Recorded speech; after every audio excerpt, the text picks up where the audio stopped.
Very good morning to all of you, my friends. Welcome back. I hope you guys have revised all the questions of standard costing. Today we'll be discussing marginal costing. I'll try to cover a few concepts in brief, and then we'll be discussing some advanced problem for better understanding of the chapter. I request you guys to please download the notes that are available over the portal. I'll be covering few questions from the material what I have provided. In the meanwhile, those who have any doubts or queries related to any question that is there in the study material, you guys can please post your query. So without wasting time, let's start with this chapter, marginal costing. Now, just like standard costing, again, marginal costing, it talks about, it's nothing related to cost calculation.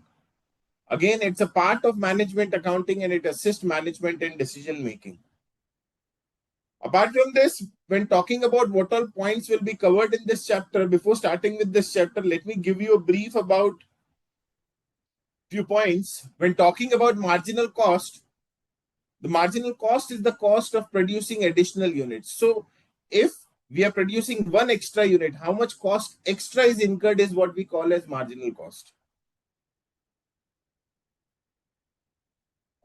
That I won't be able to cover in this session, Astha. You can just write a mail. I'll try to speak to you in person.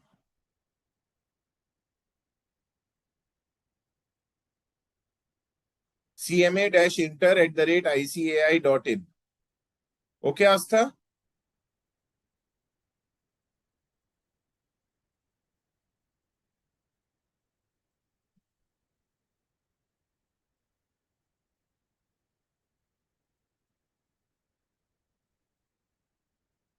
Once again, guys.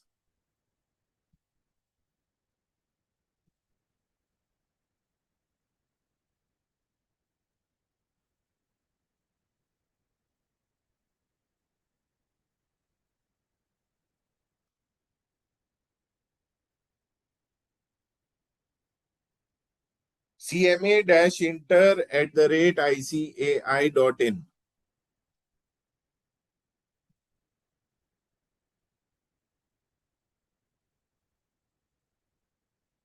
So now, next point is variable cost. Variable cost is the cost that varies according to production. The more will be the production, more will be the variable cost, less will be the production, less will be the variable cost. And if it is no production, no variable cost. When talking about the examples of variable cost, it is, we can say direct material, direct wages, and all the direct expenses. And we can say direct when talking about variable cost, it covers material, wages, and all the variable overhead. That is what we call as variable cost. The next is fixed cost, the cost that remain fixed irrespective of production. That is called as fixed cost. The cost that remain fixed irrespective of production. So let's say I'm manufacturing 10 units and the cost is 10 lakh. Be it any number of units I manufacture, the cost will remain same, that is 10 lakh. Example of fixed cost are rent, depreciation, salaries, interest cost, etc., etc. Now, when talking about this chapter is based on 5 terms.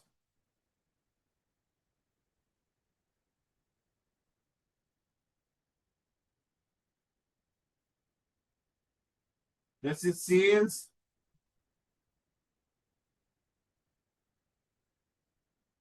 less variable cost, we will get contribution.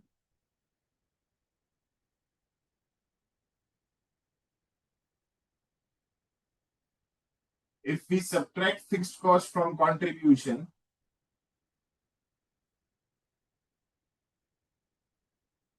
we will get the final figure, that is profit.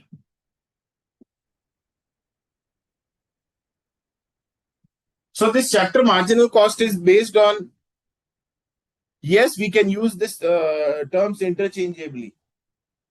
So sales less variable cost, we will get contribution. Contribution minus fixed cost will be getting profit. Now, what all questions generally examiner do ask? Starting with first one is the PV ratio. We call it as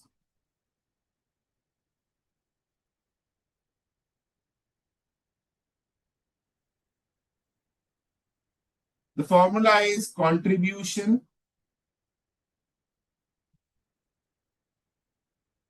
divided by sales into 100.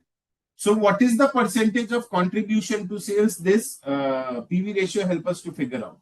So if the contribution is 10,000, if the sales is 50,000, if the contribution is 10,000, sales is 50,000. So we can say contribution is 20% of sales. So this 20% is what we call as PV ratio. So if the sales is 1 lakh, contribution is 40,000. We can say contribution is 40% of sales. So we can say PV ratio is also 40%. Now one more point in PV ratio. If the question is silent,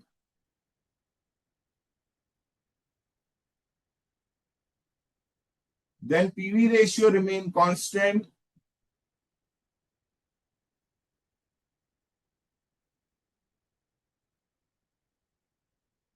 at all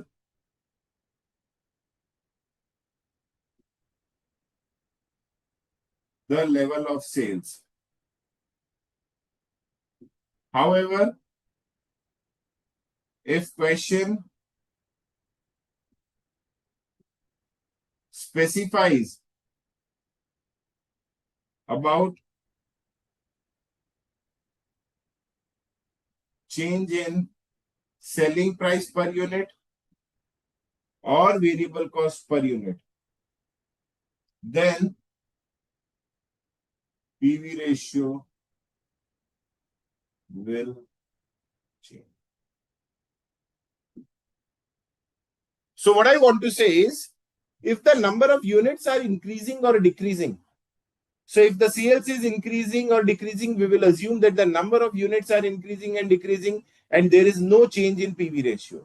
However, if the question specifies that the selling price has gone up by or reduced by certain percentage, or we can say variable cost per unit has gone up by certain percentage or goes down with certain percentage, then only the PV ratio will change.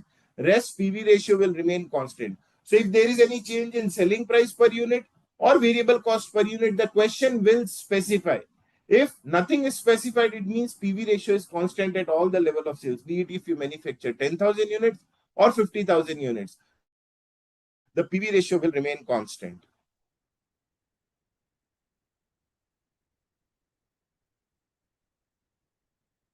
The next term, what the examiner generally do ask is break-even sales.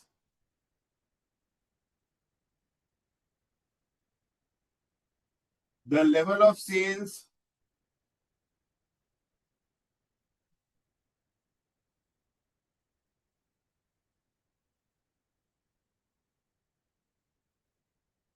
where there is no profit, no loss.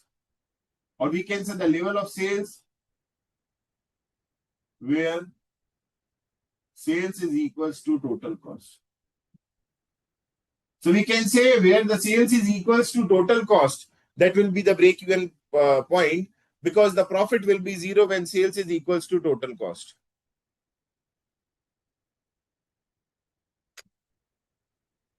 When talking about the break-even sales, how we will calculate break-even sales? See, I have discussed the concept in my regular batch, that is how to calculate break-even sales. How come the formulas are derived? I have discussed this part in detail. So I'm just writing the formula for your reference. As far as the derivation of formula is concerned, I have discussed it in my regular batch.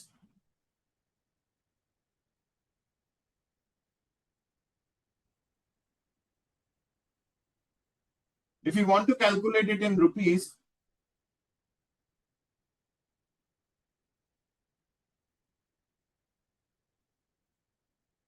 it is fixed cost divided by PV ratio. And if you want to calculate it in units,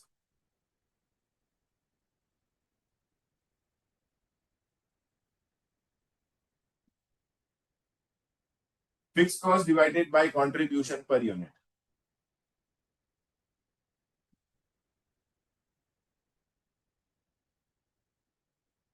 The next point is desired sales. Now, desired sales, generally in question, some profit will be given and they will ask you that if you want to earn that much of profit, how much sales is required. I repeat again, when talking about desired sales, the question will give you a profit figure and they will say that to earn this much of profit, how much sales is required. So that concept is basically desired sales. Again, I have discussed the concept, how these formulas are derived. As of now, I'm just writing the formulas for your reference. If you want to learn the concepts, you can check my regular lectures. So it is fixed cost.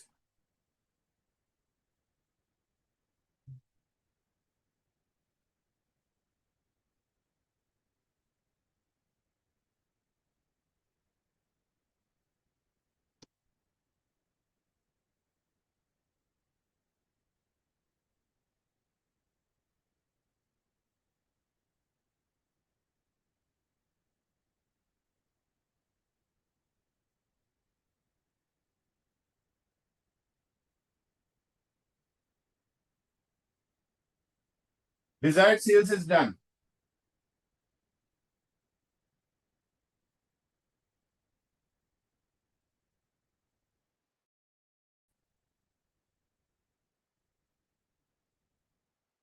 When talking about margin of safety, there is one more concept in the name of margin of safety, that is how much safe you are from the deadline of business.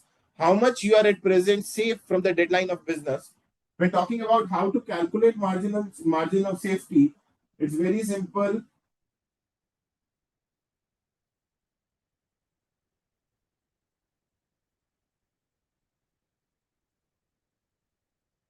Actual sales minus break-even sales.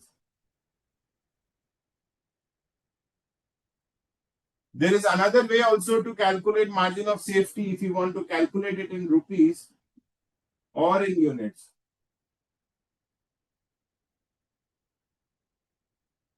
It is profit,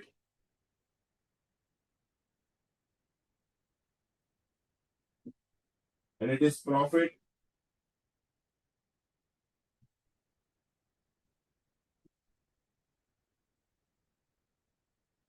This is all what about margin of safety. So we can say actual sales is divided in two parts, basically margin of safety sales and break-even sales. From break-even sales, we are able to recover only our fixed cost, and from margin of safety, whatever we are recovering is towards profit. One more concept is given, that is related to calculation of PV ratio. When two periods data is given, when two period data is given, let's say data is given for 2025 and 2026, and the data is given related to sales and profit. So very simple, guys, you can simply calculate PV ratio as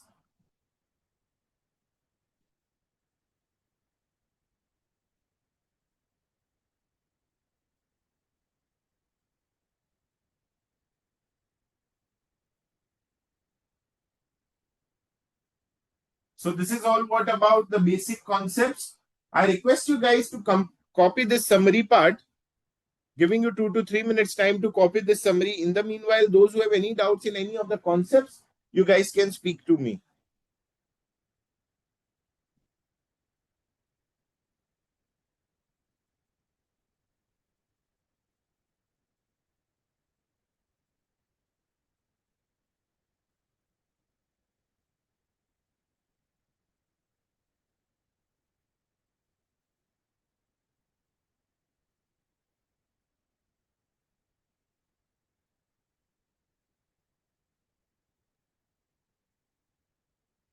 When talking about the indifference point, the point where the costs are same, the point where the costs are same, wherein let's say there are two products, product X and Y.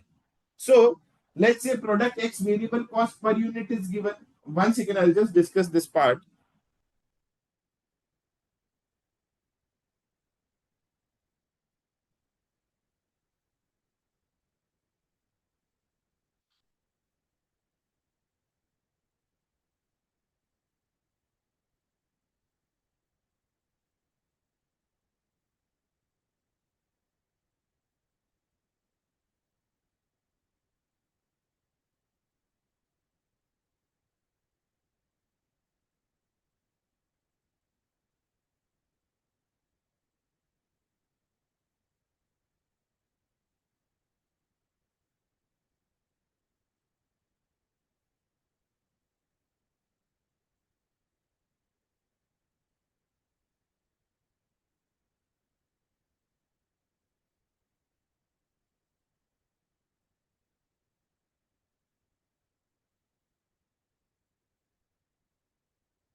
See, indifference point, when talking about indifference point, wherein if two products are given, so the indifference point is the point where they both earn same profit, or the point where they both have same cost. Let me discuss this concept of indifference point with the help of one tricky question. The question is there in the notes what I have provided. I request you guys to please download the notes that are available over the portal. For better understanding of the indifference point, I'll be discussing a question number 6 from my material.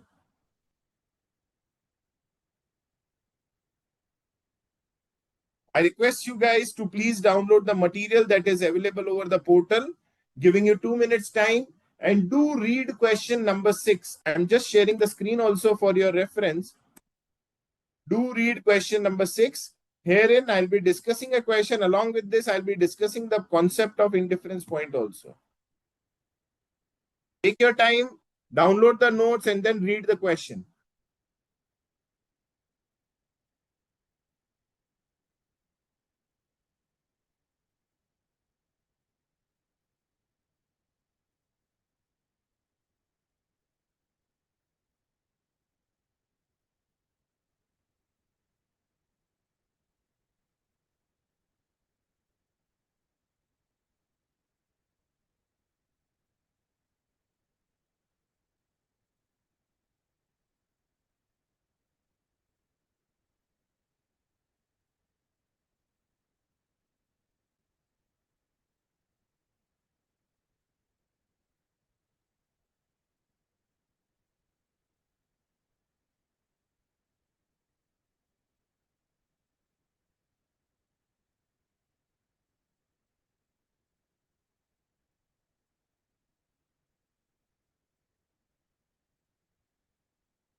So let's start with this question number 6 from the material what I have provided. XY Limited makes two products, X and Y, whose respective fixed costs are F1 and F2. So there are two products, X and Y, their respective fixed costs are F1 and F2. You are given that the contribution, the unit contribution, that is per unit of contribution, that is contribution per unit of Y, is 1/5 less than the per unit contribution of X. That the total of F1 and F2 is 1,50,000, and that the break-even point of X is 1800 units. So for break-even point of X, F2 is not considered. And that 3,000 units is the indifference point between X and Y. So herein they have explained also that X and Y makes equal profit at 3,000 units volume, considering the respective fixed cost. There is no inventory built up. Whatever is produced is sold. You are required to calculate the values of F1 and F2 and unit contribution of X and Y. So do read the question once again, then we will start with the solution.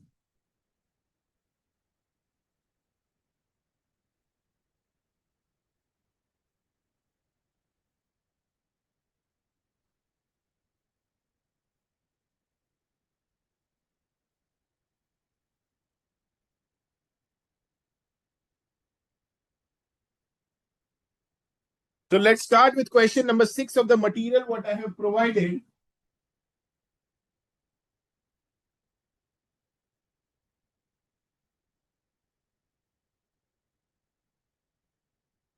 So when talking about the contribution of, when talking about the contribution, you are given that the unit contribution of Y is 1/5 less than the contribution of X.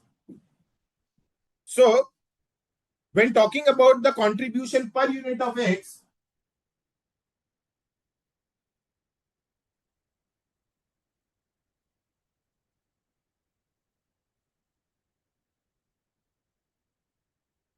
let's say if it is CX, therefore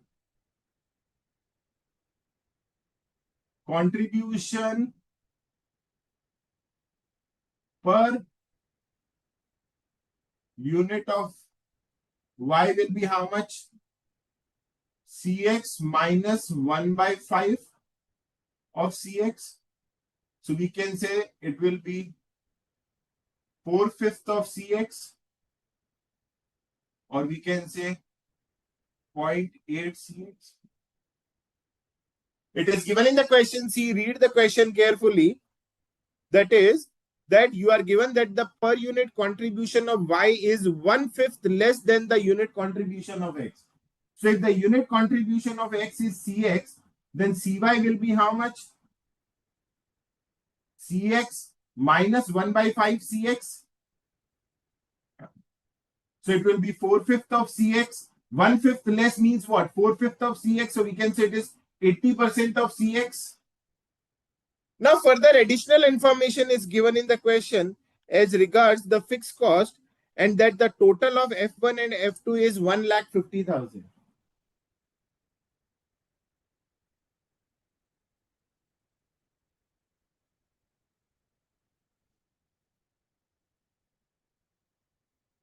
This is the point that is given in the question.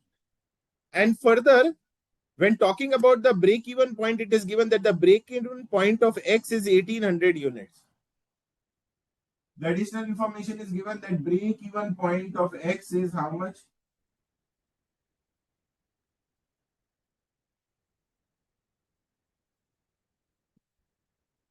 So this is the data given. We will move towards indifference point, but as of now, we'll be using this data now. Now see, what's the formula for break-even point in units? See, break-even point in units is basically fixed cost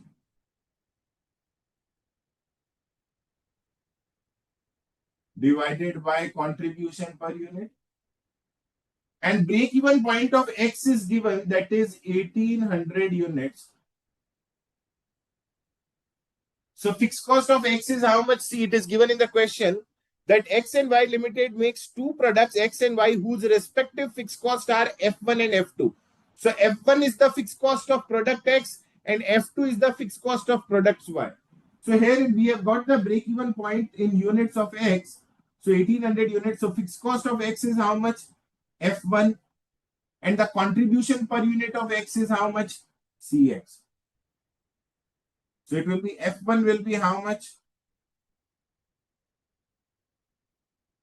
1800 Cx. Now, we have got the value of F1, that is fixed cost of F1 is what? 1800 Cx. So, let's put it in this equation. We can get the value of F2 also. So, F1 is equals to 1800 Cx. So, 1800 Cx plus F2 is equals to 1,50,000. So we will get the fixed cost of F2 also, that is product Y also will be 1,50,000 minus 1800 Cx. See, equation is F1 plus F2 is 1,50,000. I'm writing this also again for your reference. F1 plus F2 is 1,50,000. We have got the value of F1, that is 1800 Cx, plus F2 is equals to 1,50,000. So F2 will be how much? 1,50,000 minus 1800 Cx. So now we have got the value of F1, that is 1800 Cx. We have got the value of F2 also, that is 1,50,000 minus 1800 Cx. We have got the contribution per unit of X, that is Cx. We have got the contribution of Y also, that is 0.8. Anyone having any doubts till now, you guys can please post your queries.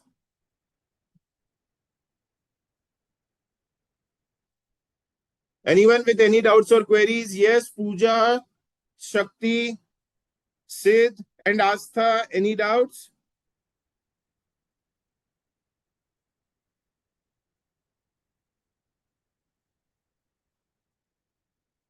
Yes, Pooja. Yes, Sid. Any doubts? I repeat again, guys. Here in the contribution per unit of X is given, that is Cx. Let's assume is that Cx. If X is Cx, then Y will be how much? 0.8 Cx. That is 80% of contribution of X. Further, the equation is given, that is F1 plus F2 is 1,50,000, and break-even point of X is given 1800 units. So break-even point, the formula is what? Fixed cost divided by contribution per unit. So here in the break-even point of X is 1800 units. The fixed cost of X is F1 divided by contribution per unit of X is Cx. So we have got the value of F1 is equals to 1800 Cx. Another equation, F1 plus F2 is 1,50,000. We have got the value of F1, that is 1800 Cx. So 1800 Cx plus F2 is equals to 1,50,000. So F2 will be 1,50,000 minus 1800 Cx. Now let's proceed further. Herein, in the question, it is given that 3000 units is the indifference point between X and Y. That is, X and Y make equal profit at 3000 units of volume. So herein, indifference point is given, that is 3000 units. That is the point where both products earn same profit. So when talking about profit, how we calculate profit? Profit is equals to contribution minus fixed cost. When talking about profit, how we calculate profit? Contribution minus fixed cost. And 3000 unit is the point where they both earn same profit. So now let's make the use of 3000. See, profit is what? Contribution minus fixed cost. When talking about product X, we have two product X and product Y. Now see, how we will calculate the contribution of 3000 units? Very simple. We have contribution. See, when talking about product X, what will be the contribution? 3000 units, and the contribution per unit is how much? Cx. So what will be the total contribution? 3000 Cx of product X. I repeat again, at indifference point, what will be the contribution of X? The contribution per unit is Cx, and the number of units are 3000. So this will be what? The contribution of X at 3000 units minus fixed cost. What is the fixed cost of product X? F1, and F1 is what? 1800 Cx. This is how we will get the profit of product X. See, this is what? My contribution. This is what? My fixed cost. So here this will be, we will be getting the profit of what? Profit of product X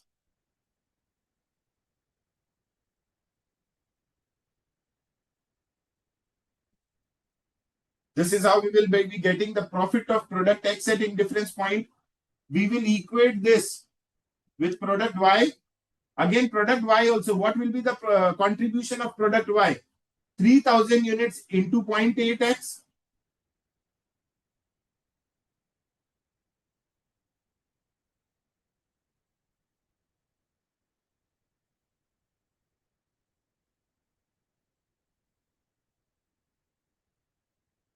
Into 0.8 Cx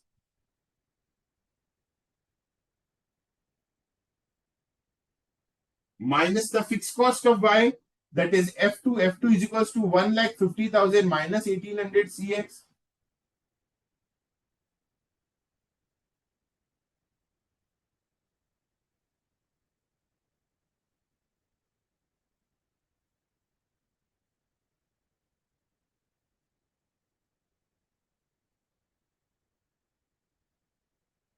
This is what the profit contribution minus fixed cost.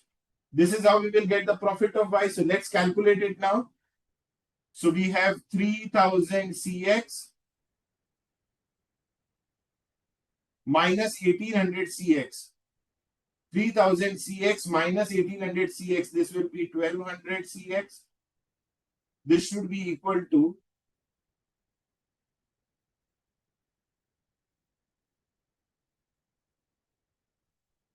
2400 CX minus 1,50,000 plus 1800 CX.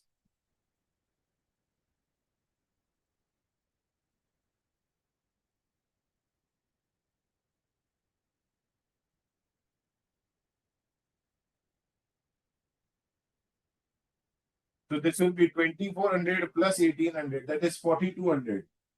That is 1200 CX is equals to 4200 CX minus 1,50,000. Or we can say 3000 CX is equals to 1,50,000. Or we can say CX is equals to.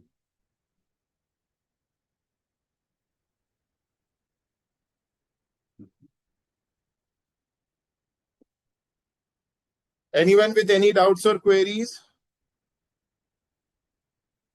Very good, Pooja.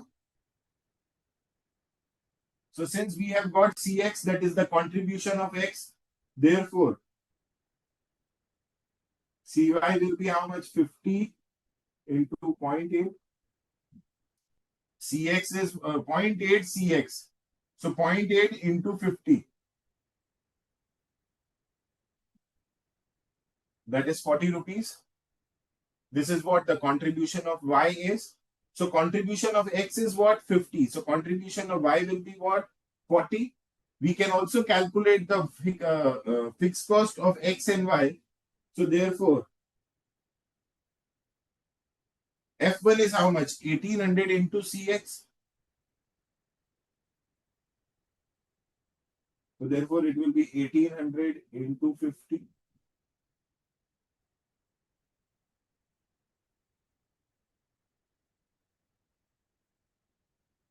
That is 90,000. So F2 will be how much? 1,50,000 minus 90,000.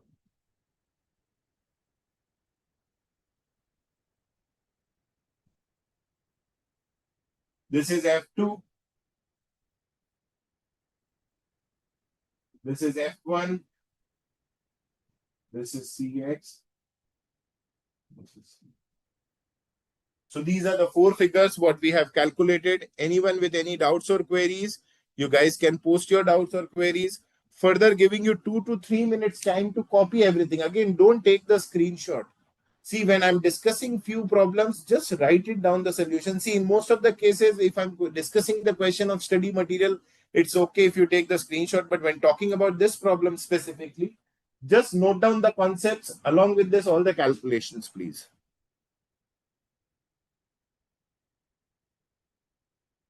Anyone with any doubts? Again, Astha, there are no formulas in marginal costing.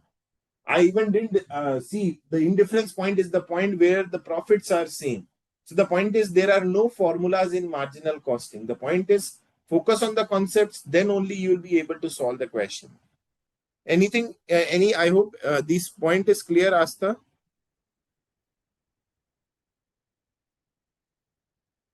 You are thorough with the concept of indifference point in this question, Astha? See, there are many ways to solve the questions. There are many ways to solve the question. So that concept is different. If the time permits, I'll discuss that question also. Don't worry. But I hope you are thorough with this part, Astha. Yes? Okay, great.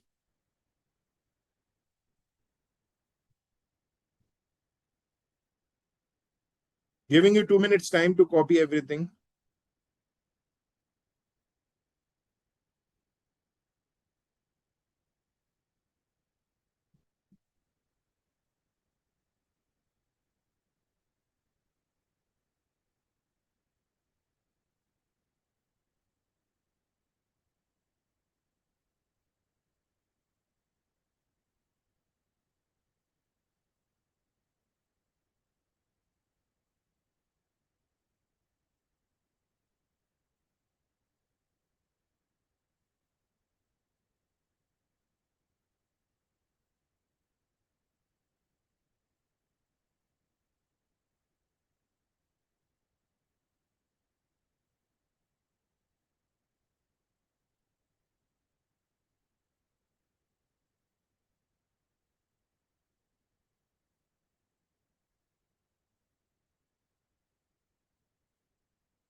It is cma-inter@icai.in.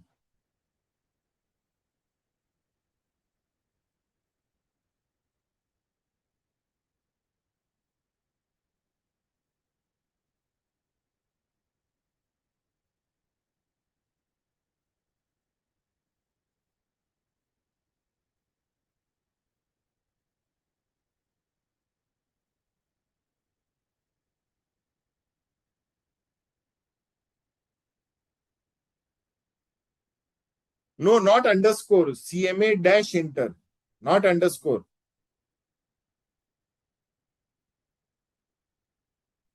Yes, Mujahid, any doubts?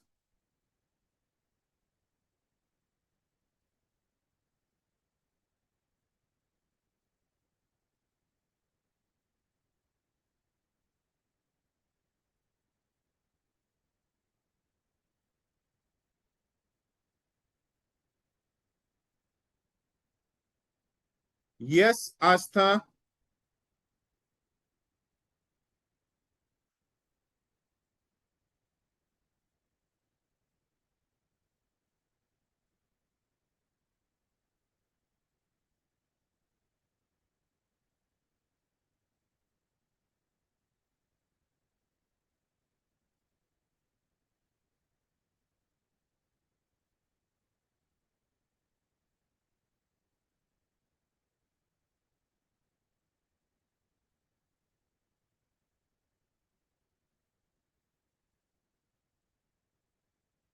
Now, moving towards the next part, I want to discuss the question on opportunity loss. So I request you guys,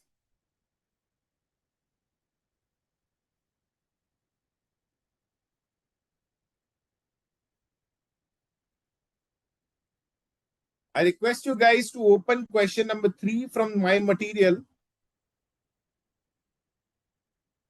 I'm sharing the screen for your reference.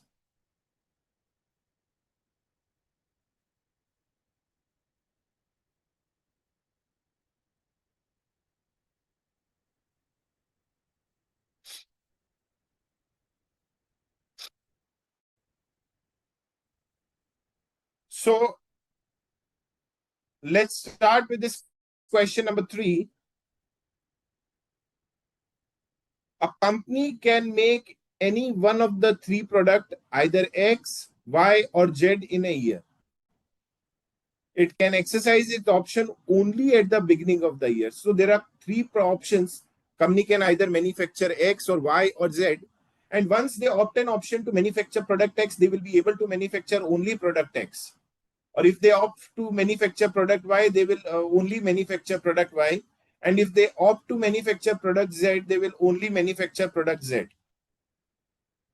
The information is given as regards the selling price per unit, variable cost per unit, market demand, production capacity, and fixed cost. Compute the opportunity cost for each of the product. Compute the opportunity cost for each of the product.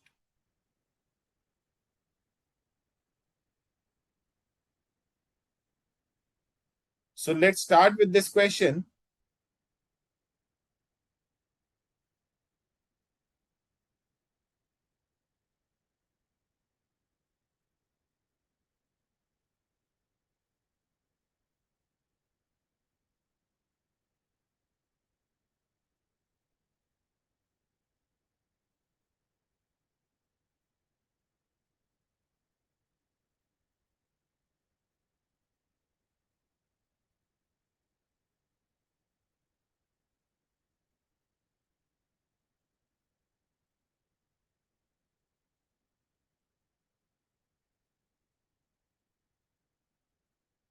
We have the selling price of all the 3 products, that is 10, 12, 12.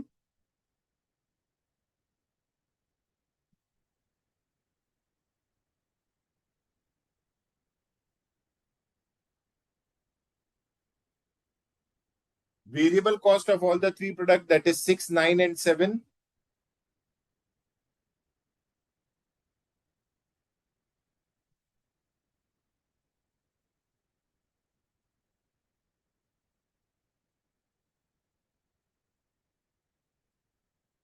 So we'll be getting the contribution per unit of the three products, that is 4, 3, and 5.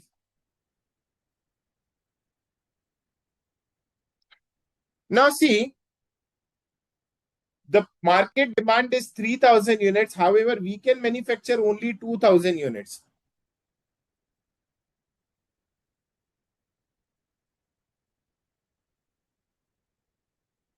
The demand is of 3,000 units. However, production capacity is only 2,000 units. So at the most, we will manufacture only 2,000 units.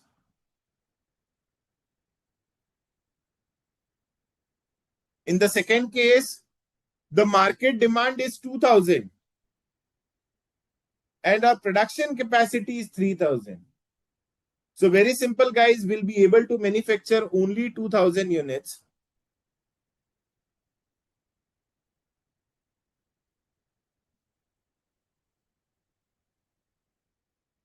And similarly, herein also, the market demand is 1,000 units. However, our production capacity is only 900 units.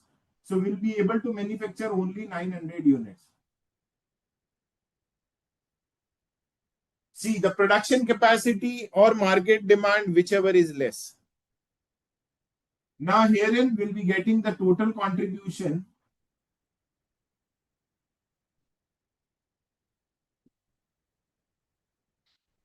That is, herein it will be 8,000. Herein it will be 6,000. And herein it will be 4,500.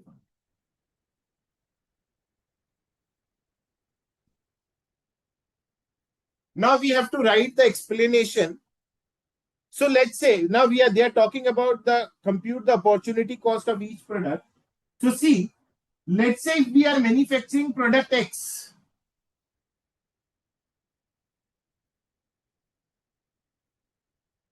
Let's say if we are manufacturing only product X, then we can say the next highest contribution is of what? Product Y. So if we are manufacturing product X, we won't be able to manufacture product Y. So we can say there is a loss of contribution of product Y, because see, if we are not manufacturing X, we will not be manufacturing Y, but we will be manufacturing Y only, because the next highest contribution is of product Y. So herein, if we are manufacturing product X, there is a loss of contribution of Y of 6,000, since the next highest contribution is of product Y. So product X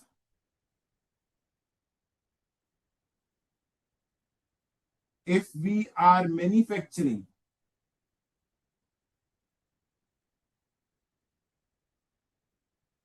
product X, then we will not be able to manufacture product Y, as the next highest contribution is of product Y, that is 6,000 rupees. So if we are manufacturing product X, okay, we'll be earning a contribution of 8,000, but we will not be able to manufacture Y, as the next highest contribution is of product Y, that is 6,000. So we can say, therefore,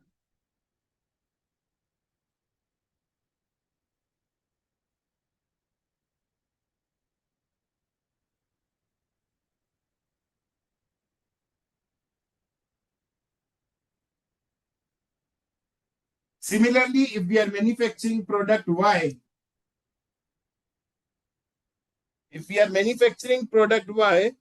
then there is an opportunity loss of what? See, if we are manufacturing Y product, we won't be able to manufacture product X, because the highest contribution is of product X only. So we can say there is an opportunity loss of what? 8,000 rupees. So herein, so if we manufacture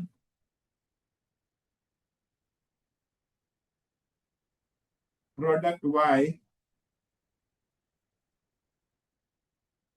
there will be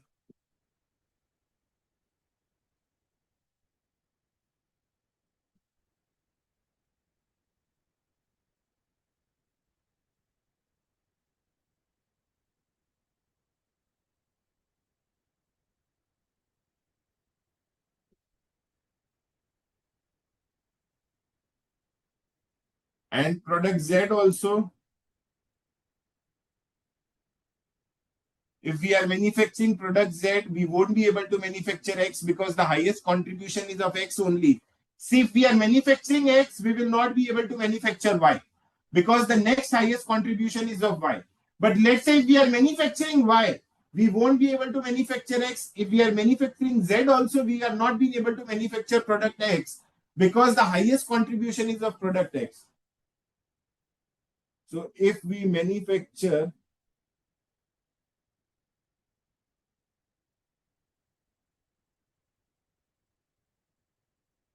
product Z, there is a loss of contribution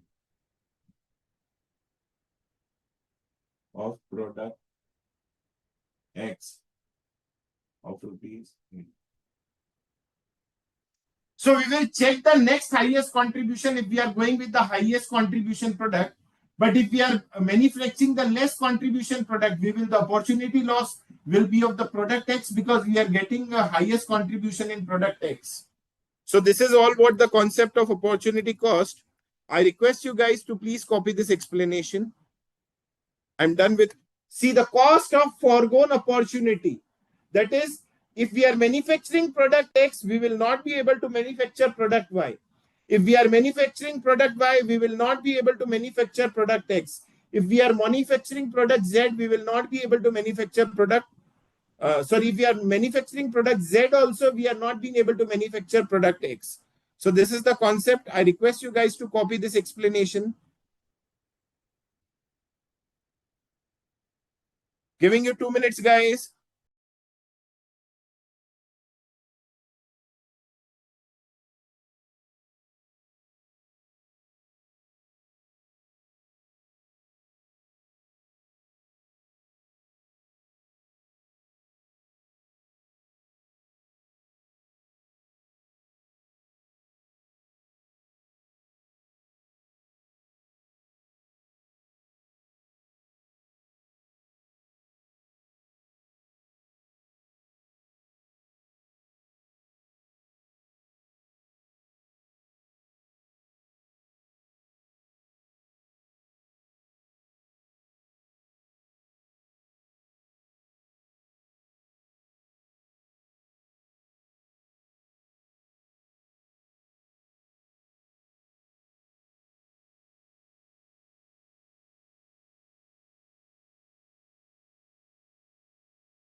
The figure may vary from question to question, Astha. Generally, it is profit after tax.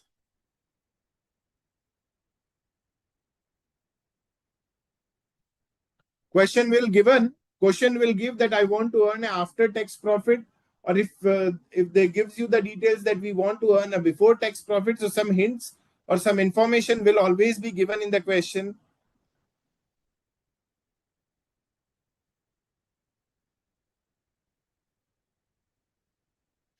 Anything else, Astha?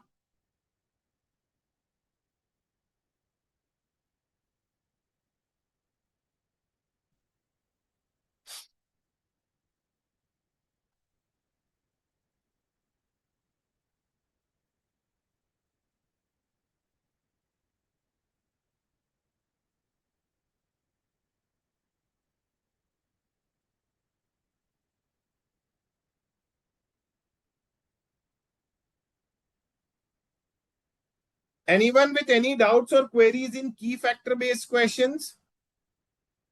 I hope you are thorough with the concepts of key factor based question. Anyone with any doubts or queries? If you guys have any doubts or queries, I'll discuss the concept, then I'll discuss some advanced problem. Yes, Asta, Shakti, Pooja, Mujahid, Sid, any doubts?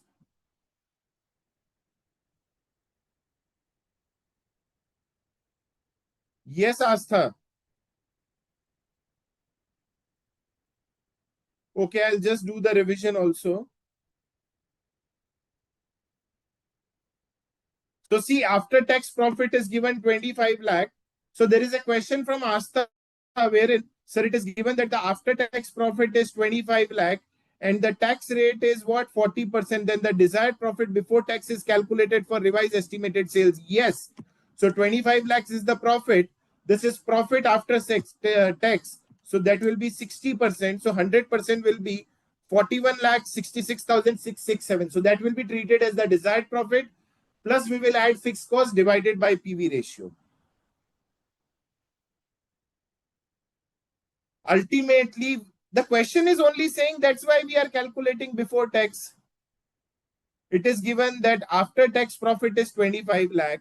So herein we want to make a sales wherein we should be able to earn a profit of 25 lakh after tax. You are saying profit after tax is given.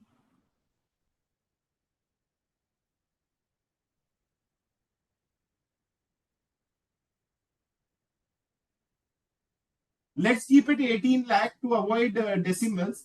Let's say profit after tax is given 18 lakh. Tax rate is given 40%. Desired profit. Desired profit after tax is given 18 lakh. Tax rate is given 40%. Let's say PV ratio is given 25%. Now you are required to calculate the sales to earn. So desired profit is 18 lakhs. Tax rate is 40%. Let's say fixed cost is 12 lakh. You have to calculate desired sales. So you tell me the sales figure wherein we will be able to earn a profit of 18 lakh. You tell me, Asta. See, I want to earn a profit of 18 lakh. So how much sales is required to earn a profit of 18 lakh? You tell me. Just post the answer, please. What will be the sales? A question for all you of you wherein desired profit after tax is 18 lakh. Tax rate is 40%. PV ratio is 25%. Fixed cost is 12 lakh. What will be my desired sales? Waiting for your answers, guys.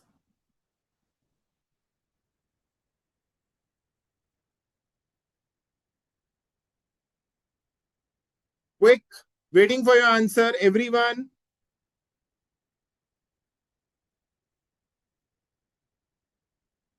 Yes, Pooja, Sid, Mujahid, waiting for your answers.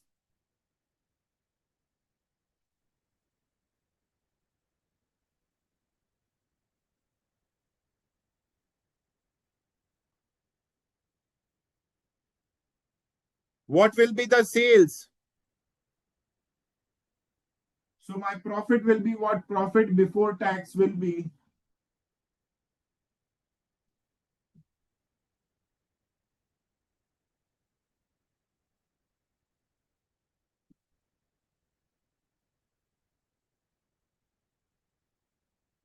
30 lakh.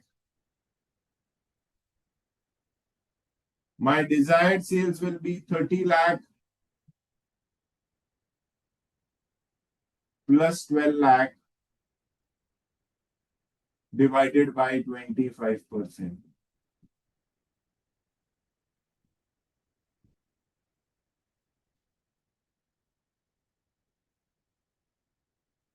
Very good, Shakti. Yes, Mujahid, Puja, Siddh. See, now let's prepare a statement of profit wherein my sales is 1 crore 68 lakh. Right? My variable cost and contribution will be how much? My contribution is how much? 25%. So this will be 42 lakh.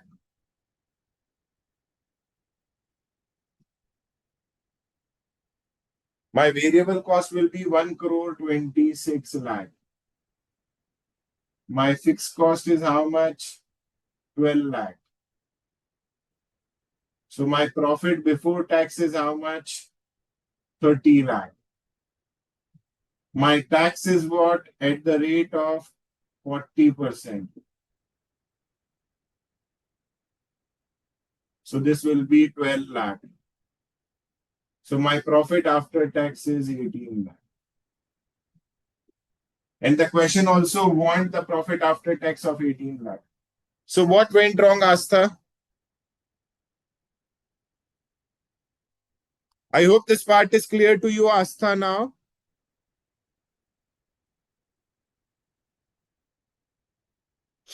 Those who want to copy this explanation can please copy.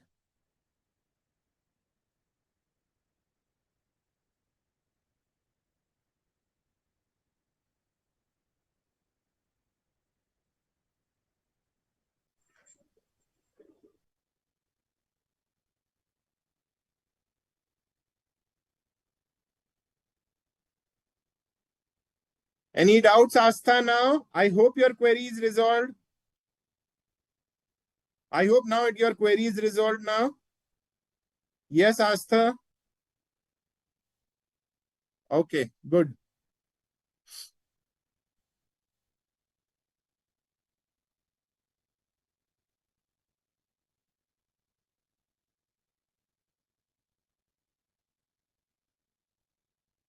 So let's proceed further with the next part, that is key factor or limiting factor, a very important part. Examiner do ask questions frequently on this part.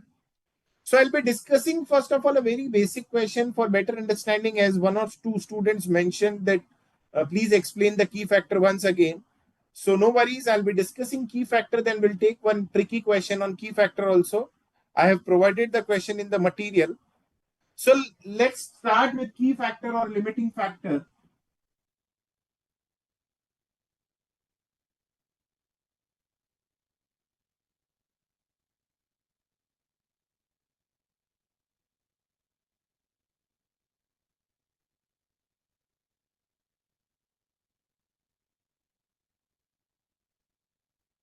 So let's say we are manufacturing three products X, Y, and Z. Let's say I'm manufacturing three types of products X, Y, and Z.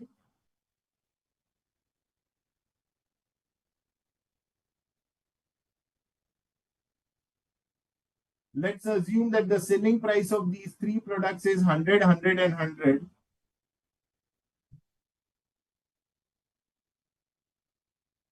Further, the variable cost is also 60, 70, and 80. Therefore, my contribution will be how much?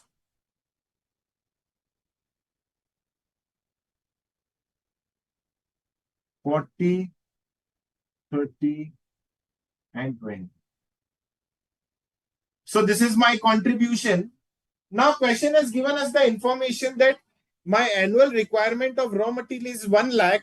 However, there is an availability of 60,000 kgs only of the raw material. I repeat again, my annual requirement of raw material is 1 lakh kgs. However, my supplier is able to provide only 60,000 kgs of raw material. So I'm left out with no other option but to use 60,000 because no other supplier is there who provides such kind of raw material. So herein what we can say is that raw material is limited in this case. Therefore, raw material is what? My key factor or limiting factor. So what is key factor or limiting factor? The resource which is available in very limited quantity is what we call as key factor. So if labor hours are limited, then we can say my labor hours will be my key factor. So herein my raw material is limited. So raw material will be what? My key factor. Now my object will be what? To utilize each and every kg of raw material in such a way so that I can get the maximum profit out of it. So here in my raw material is limited. So my decision will be based on raw material because my object will be to utilize these 60,000 kgs.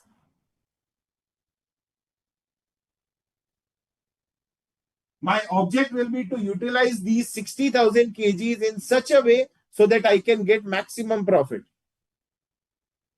So this is the contribution now. Let's say raw material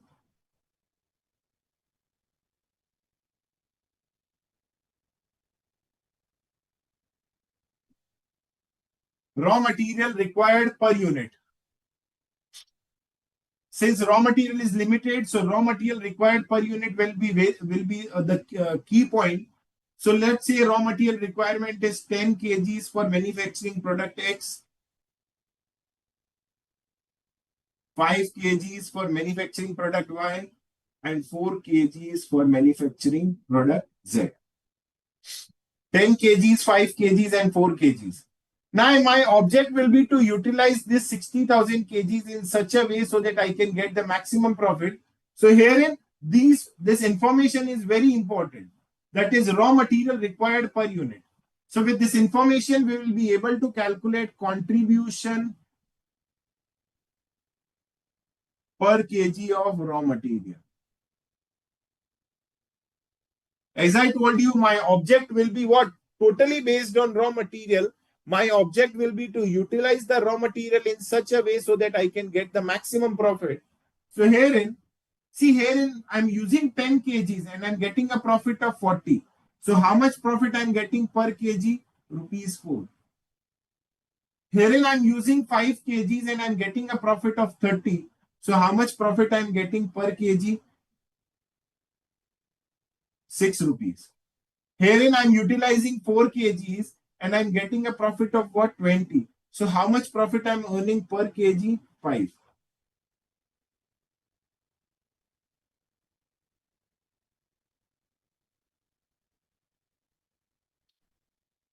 So at the end of the day, we are getting the highest profit in case of product Z. So we will just rank also that highest or first priority will be meant to manufacture product Y only.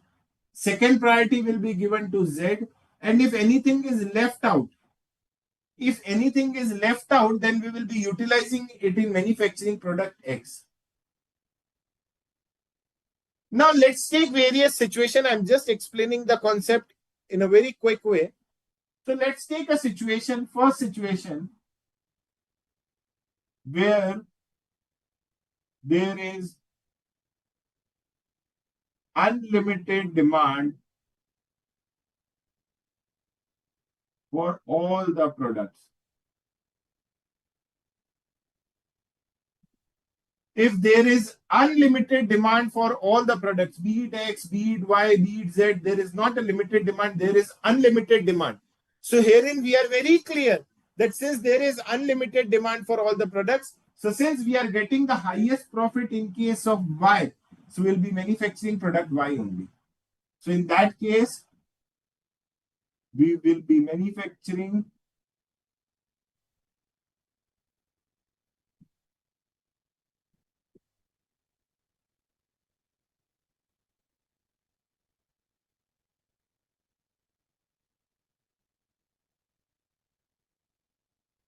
since contribution per kg is highest in Y. Therefore, how many units will be manufacturing C? 60,000 kgs we have, and one unit require how many kgs? 5 kgs. So we'll be manufacturing 12,000 units. And my contribution will be how much? 12,000 into 30.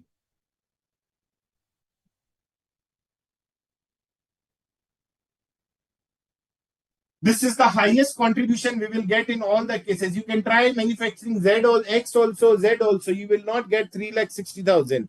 3,60,000 is the highest contribution what we get, what we will get from the available information. Since we have very limited quantity of raw material, so our object will be based to utilize the raw material in such a way so that we can get maximum profit.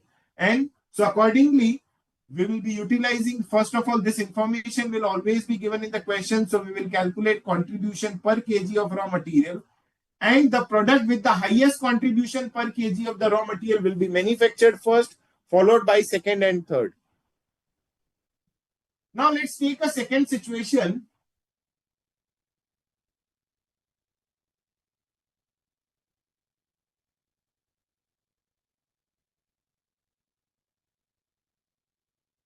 Maximum demand is given. Let's say maximum demand is given.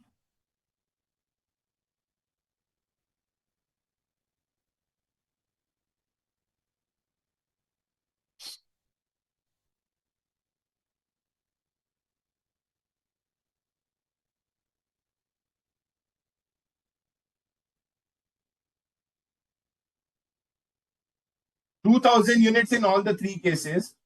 Sorry, let's keep it 5,000.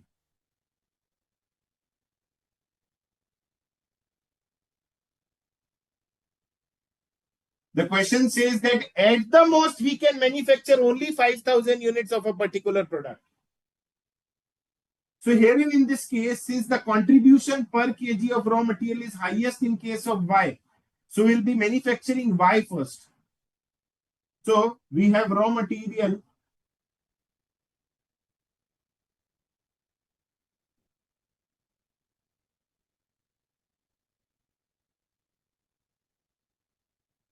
$60,000 kgs.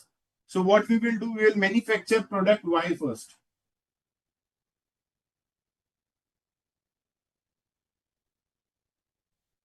So how many units? We will manufacture full units of product Y, that is 5,000 units. One unit require 5 kgs.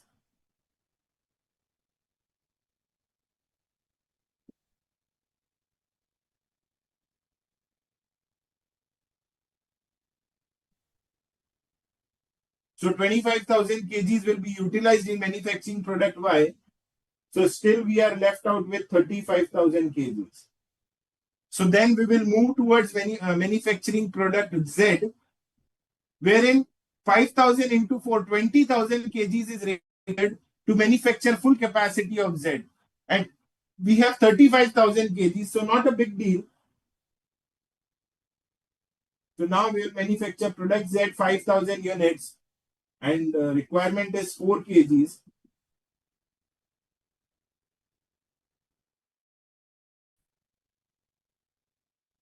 Still we are left out with 15,000 kgs.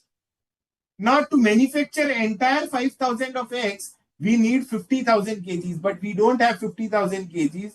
We have only 15,000 kgs. So per unit 10 kgs.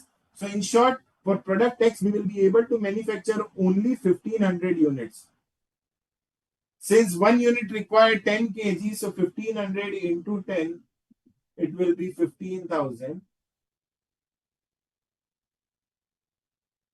So herein, this is the way we will be distributing the usage of material. Any doubts, Pooja? Yes, Pooja, any doubts?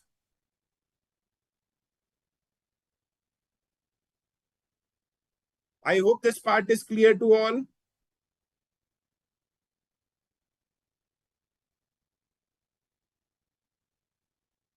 Any doubts or queries? Anyone? Now let's take one more situation.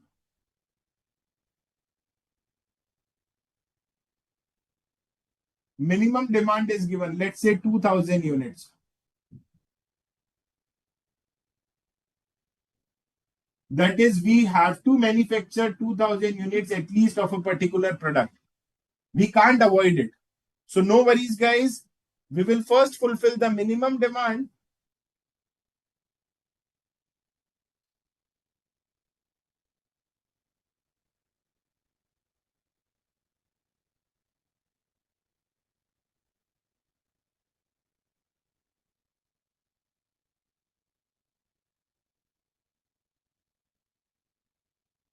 When maximum and minimum demand is given.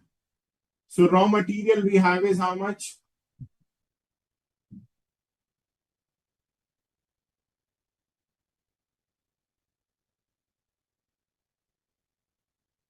We have raw material 60,000. So we will first fulfill the minimum demand of X, Y, and Z.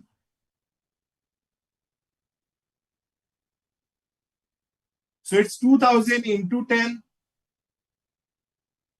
for X, 2000 into 5 for Y,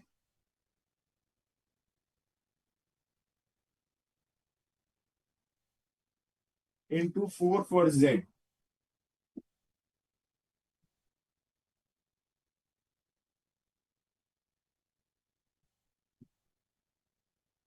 So we have utilized 38,000 to fulfill the minimum demand of all the three products, that is X, Y, and Z. So we are still left out with 22,000 kgs. So once the minimum demand is fulfilled, we are still left out with 22,000 kgs that will be first utilized to manufacture product Y, because the rank is highest in case of product Y. So we will manufacture product Y first. Now see, out of 5,000, 2,000 units are already manufactured. So we are left out with 3,000 units, and it requires 3,000 into 5, 15,000 kgs. And still we have sufficient stock. So very simple, we will manufacture full 3,000 into 5 kgs. So 15,000 will be utilized to manufacture product 1.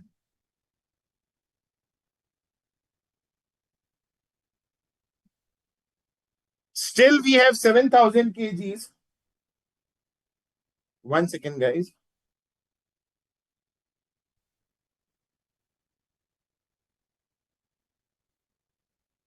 Still we are left out with 7,000 kgs.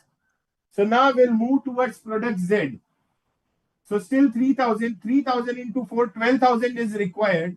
See, the balance 3,000 units multiplied by 4 kg, 12,000 is required. We don't have 12,000. We have only 7,000 with us, 7,000 kgs, and 1 unit is manufactured with 4 kgs. So how many units at the most can be manufactured?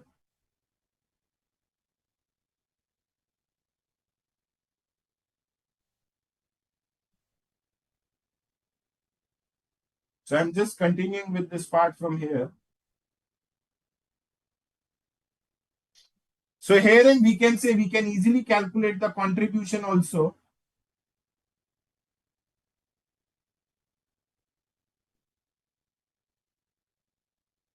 In this case, if we want to calculate contribution for X,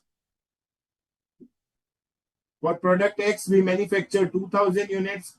For product, we manufacture 5,000 units. And for product Z, apart from 2,000, we manufacture 3,750 units. Into the contribution, these are the units manufactured. Into the contribution per unit, 40, 30, 20. We'll get the total contribution.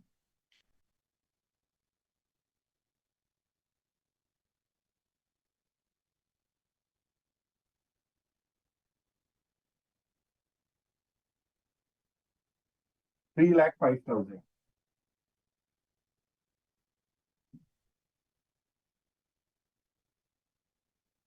This is how we will get the contribution.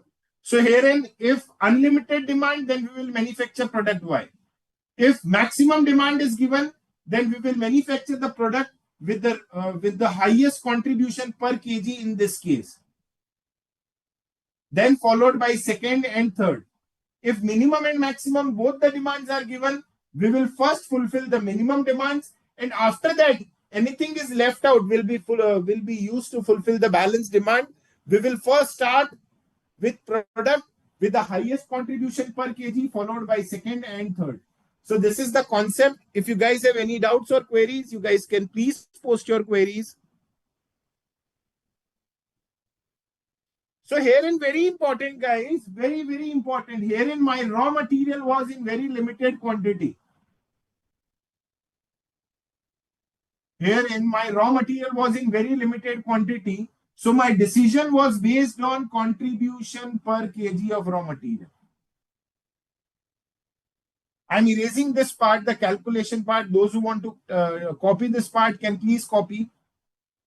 See, we have manufactured 2000 units of product Y, 5000 units of product, 2000 units of product X, 5000 units of product Y, and Z it is 3750 units.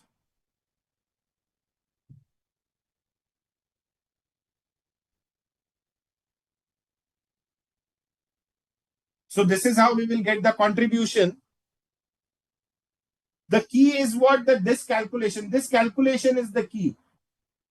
Those who want to copy this part only, please copy. I'll give you time to copy the entire part, but just copy this part, please. I'll be using this space. See, we have manufactured full 5,000 units. See here 2,000, here 3,000. This is of product X. This is of product Y. This is of product Y. Similarly, herein, when talking about Z, this is of product Z, and this is also of product Z, and this is of product X.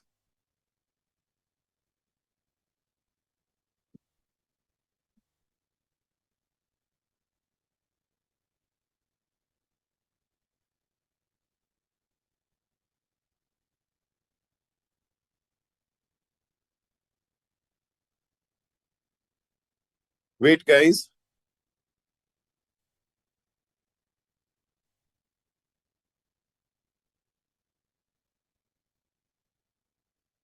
This is of product X, this is of product Z, and this is of Y. Again, this is of product Y, and this is of product Z.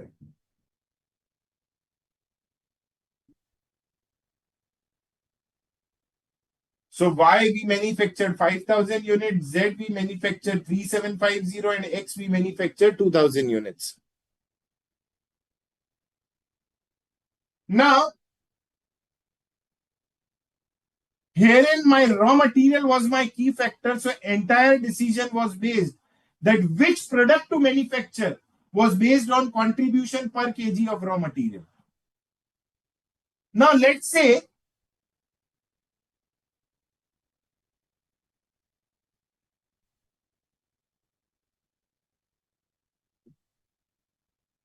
so if my raw material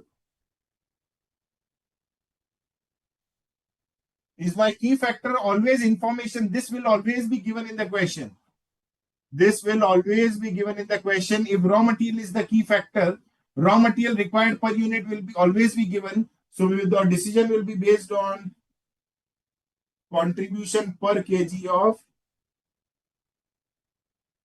raw material. If labor hours are my key factor, we have very much limited labor hours.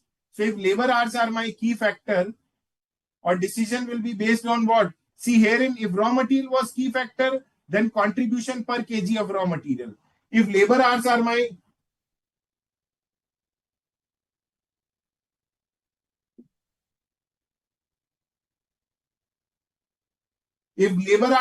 key factor, contribution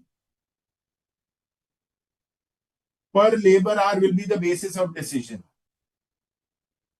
So herein, labor hours will be given per unit. So we will be calculating contribution per labor hour. So the product with the highest contribution per labor hour will be taken as first priority, followed by second and third. If machine hours are my key factor, then contribution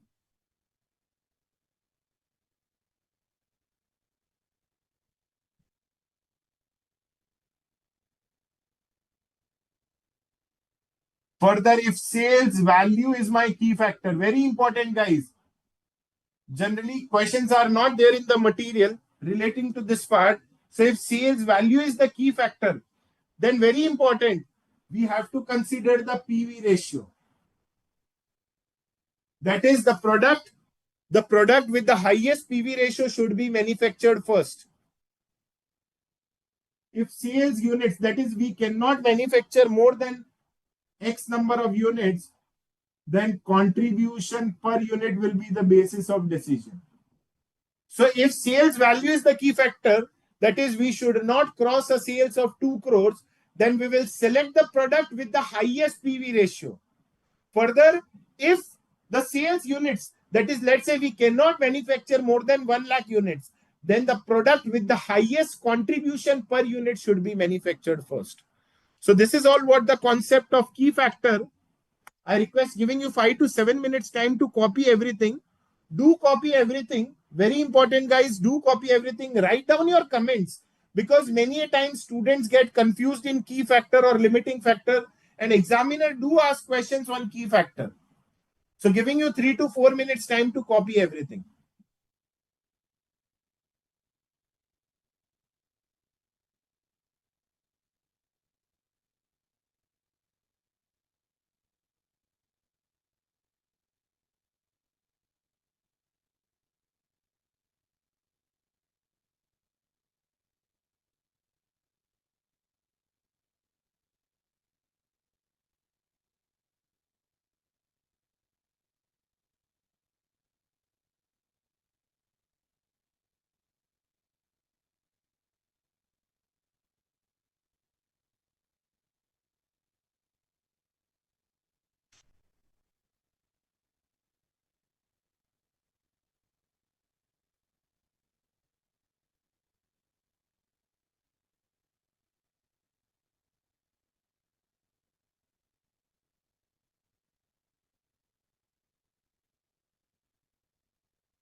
Done, guys? Yes, in sales quantity, there is directly sales selling price per unit minus variable cost per unit. That will be the contribution per unit. So if sales quantity is the limiting factor, then see the herein this will be this will be on the first priority because our contribution per unit is highest in this case.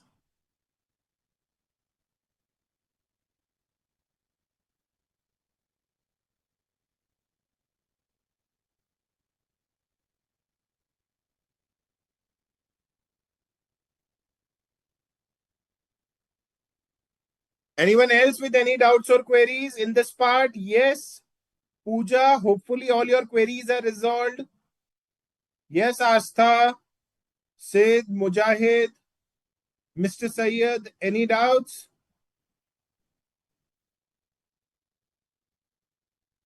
Pooja, any other doubts? Yes, Astha, any other queries?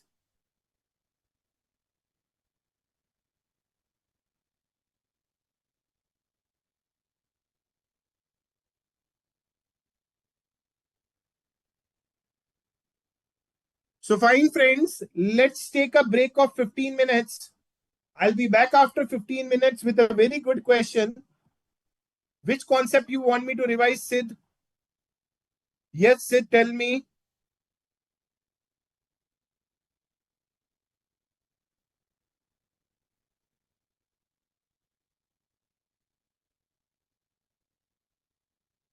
Yes, Sid.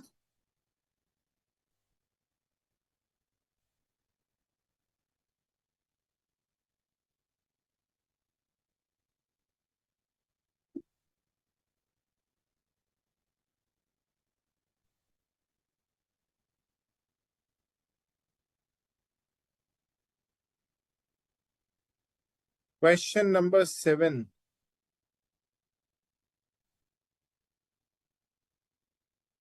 I need to check question number. You are talking about LVC class, right?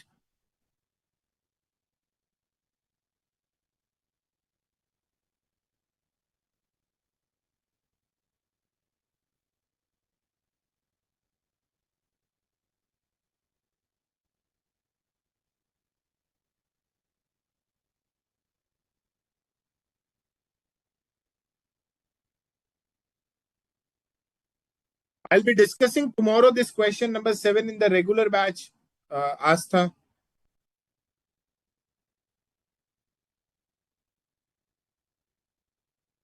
Yes, Sid, what exactly you want me to discuss? Can you please brief?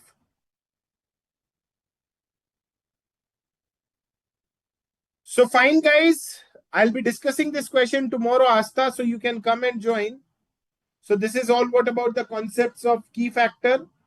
So let's take a break of 15 minutes. I'll be back after 15 minutes with a question on key factor, wherein, see, these are the very basic questions that what, I mean, these types of questions generally do examiner ask, but the question I'll be discussing in after the break, it's bit on the trickier side, wherein if there are two, if it's like if there is more than one key factor in a particular question, how to deal with it. So I'll be discussing that question. So let's take a break. Admin sir, are you there? Thank you.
my friends. So we have discussed the concept of key factor. Now let's move towards a practical question that is there in the material what I have provided.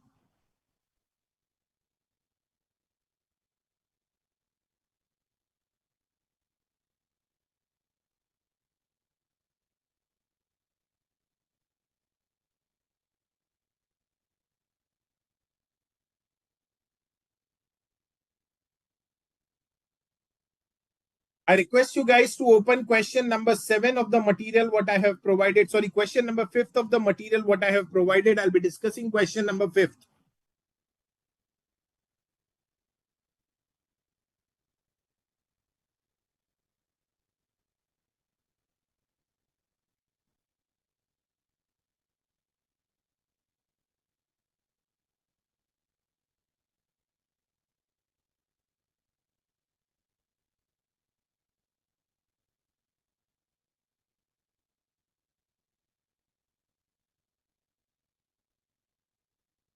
So let's start with question number 5, wherein a company is producing 3 products X, Y, and Z. The relevant information is given, wherein raw material required per unit is 20, 12, and 30. Machine hours per unit is also given, that is 3, 5, and 4. Selling price per unit is also given, that is 500, 400, and 800. Maximum limit of production in units is given, that is 1500, 1500, and 750.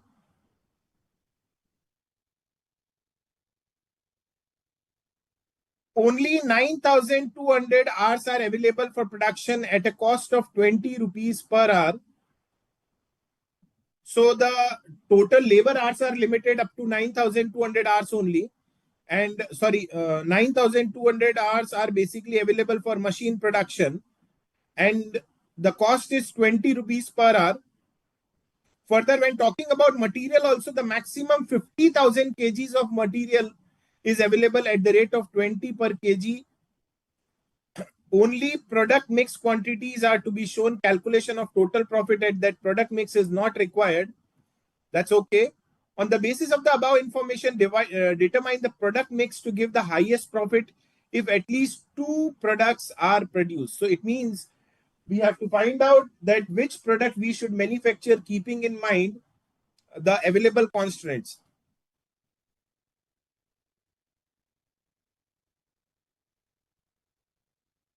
So let's start with this question now.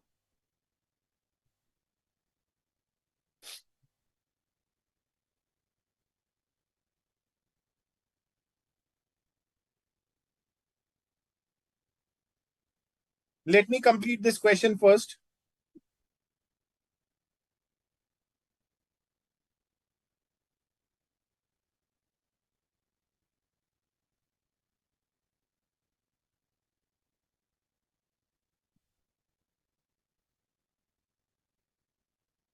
There are 3 products X, Y, and Z.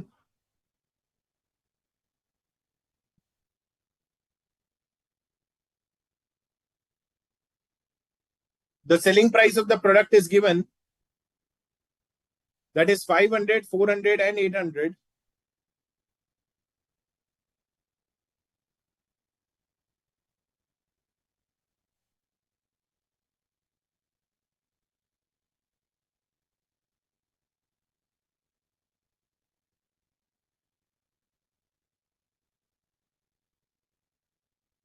Material requirement per kg is 20 rupees per unit, and the cost of material is rupees 20 per kg.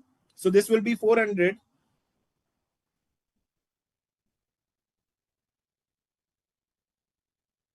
Second is 12 into 20.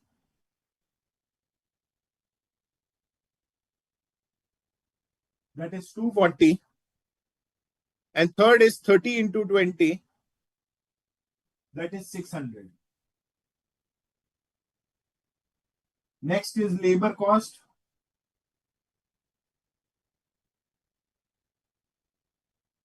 Sorry, machine hours, machine cost.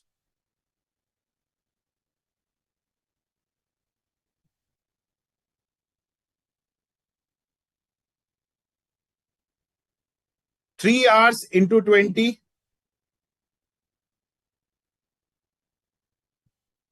that is 60. 5 into 20,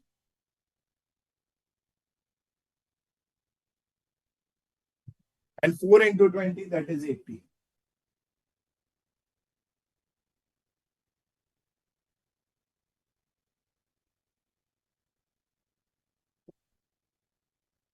So 460 minus 500, that is 40.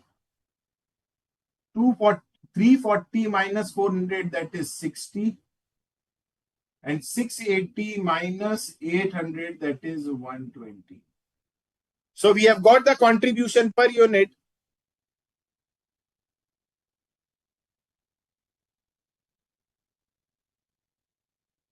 One second.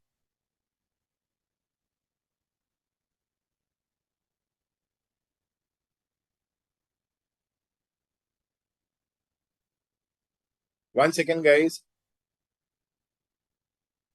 So we have got the contribution as 40, 60, and 120. Now let's take a very basic concept. If the sales quantity is the limiting factor, which product we should have manufactured?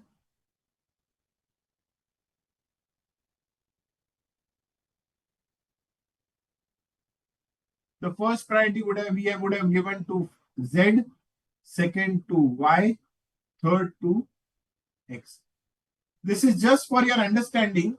If the sales quantity is the limiting factor, we are getting the highest contribution per unit in Z, followed by Y, followed by X. But herein, when talking about the limiting factor or key factor,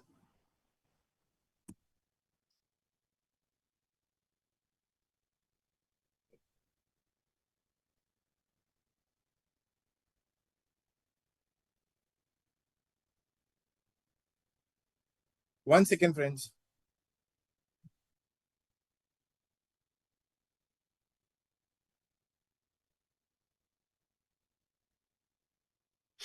So herein, if the sales quantity is the limiting factor, our first priority would have been given to Z, second priority would have been given to Y, third priority would have been given to X. Let's say if sales value is the key factor, then our decision will be based on PV ratio. So my PV ratio in the first case is 40 divided by 500 into 100. That is 8%. 60 divided by 400.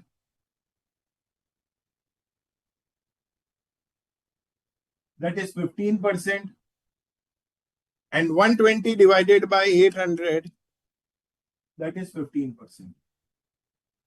So first, second, we were indifferent. Either we can give it to first, second, anyone, and third, it will be given to this.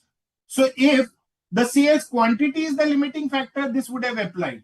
If the sales value is the limiting factor, this would have applied.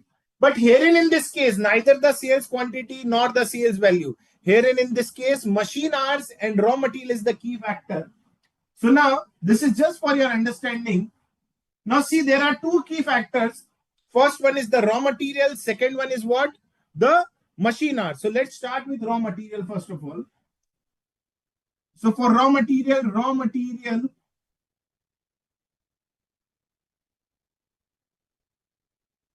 required per unit is given in the question. That is 20, 12, and 30.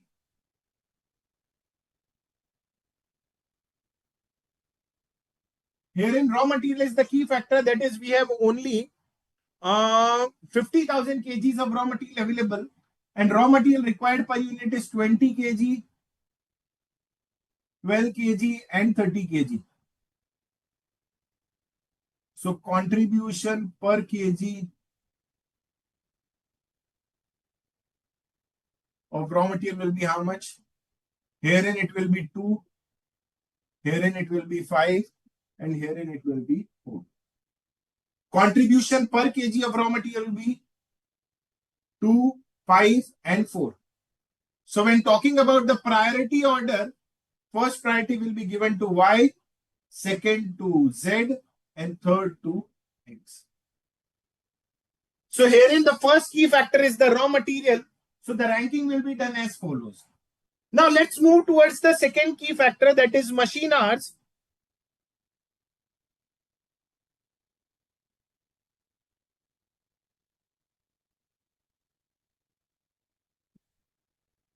Machine hours required per unit, it is given 354.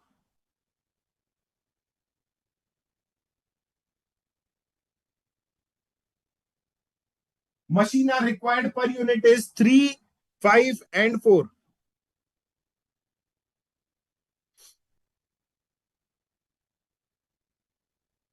Machine hour required is 3, 5, and 4. So we will calculate contribution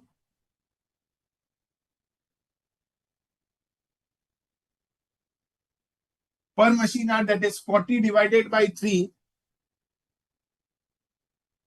That is 13.33.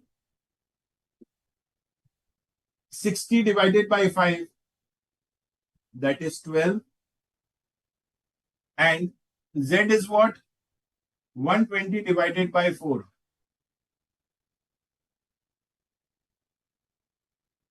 That is 30. So herein also, the first rank goes to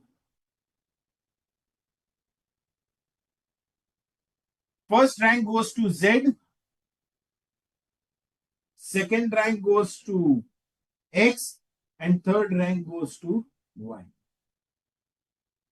First rank goes to Z because the contribution per machine hour is highest. That is 120 is the contribution and number of machine hour required are 4. So 120 divided by 4, 60 divided by 5, and 40 divided by 3. So herein first priority will go to Z, second priority will go to X because it is 13.33, and third priority will go to Y. If you guys have any doubts or queries till now, you guys can please post your queries relating to this part only, guys. Anyone with any doubts or queries?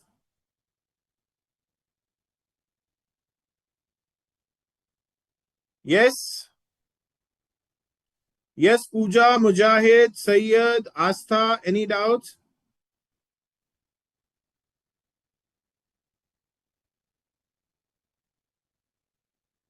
Any doubts, Sid? So now let's proceed further and let's figure out that which product we should manufacture keeping in mind the available constraint.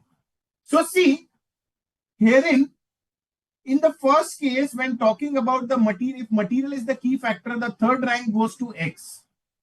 If labor hours are the key factor, machine hours are the key factor, the third rank goes to Y. But when it comes to product Z, it is coming on first and second rank. So it is never on the third priority. It means what? That Z product will be manufactured for sure. The problem is with X and Y because in this case, X is on third rank and in this case, Y is on third rank. But when it comes to product Z, it is either first or second. So it means what?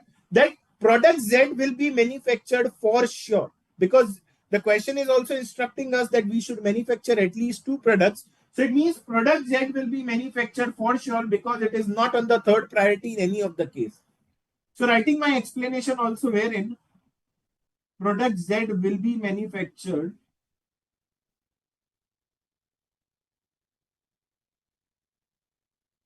in the available as per the given constraint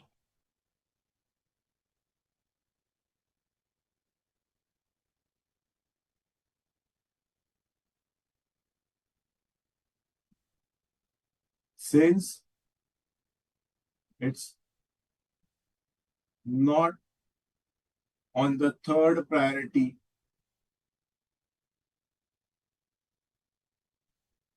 in any of the case. So if product Z is will be manufactured as per the given constraint since it's not on the third priority in any of the case. So herein, when talking about the Z, it's given in the question. It's given in the question that the maximum limit of production is 750 unit.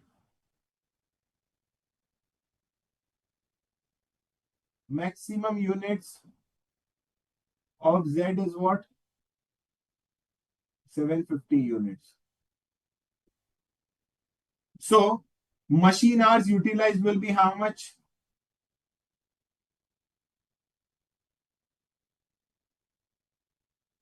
for product Z,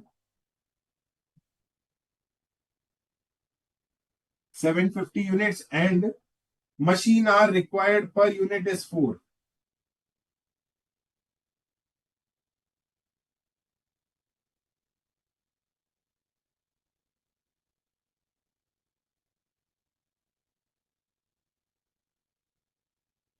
So machine hours utilized for product Z is how much? 3000 hours. So machine hours available for X and Y will be how much? Total machine hours we have is 9200,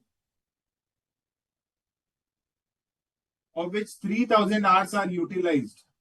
It means 6000 hours are available for X and Y.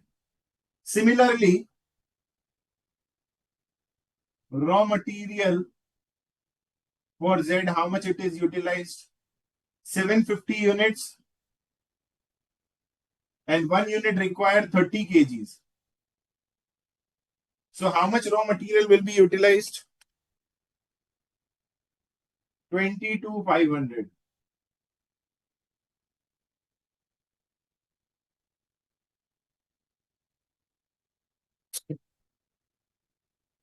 So raw material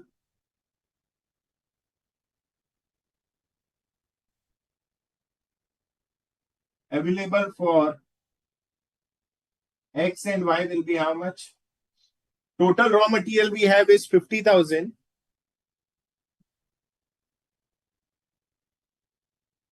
In this, 22,500 is already utilized for Z. So it means 27,500 we have in our hand. Anyone with any doubts or queries? It's a very good question. It's a very good question.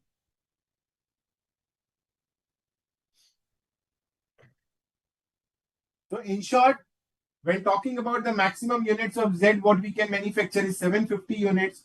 So machine hours utilized will be how much? 750 into 4, 3000 hours. So machine hours available for X and Y will be how much? 9200 minus 3000, that is 6200. Similarly, raw material, since at the most we can manufacture 750 units and 1 unit require 30 kgs. So 22,500 will be utilized for Z. So raw material available for X and Y will be how much? 27,500. So anyone with any doubts or queries?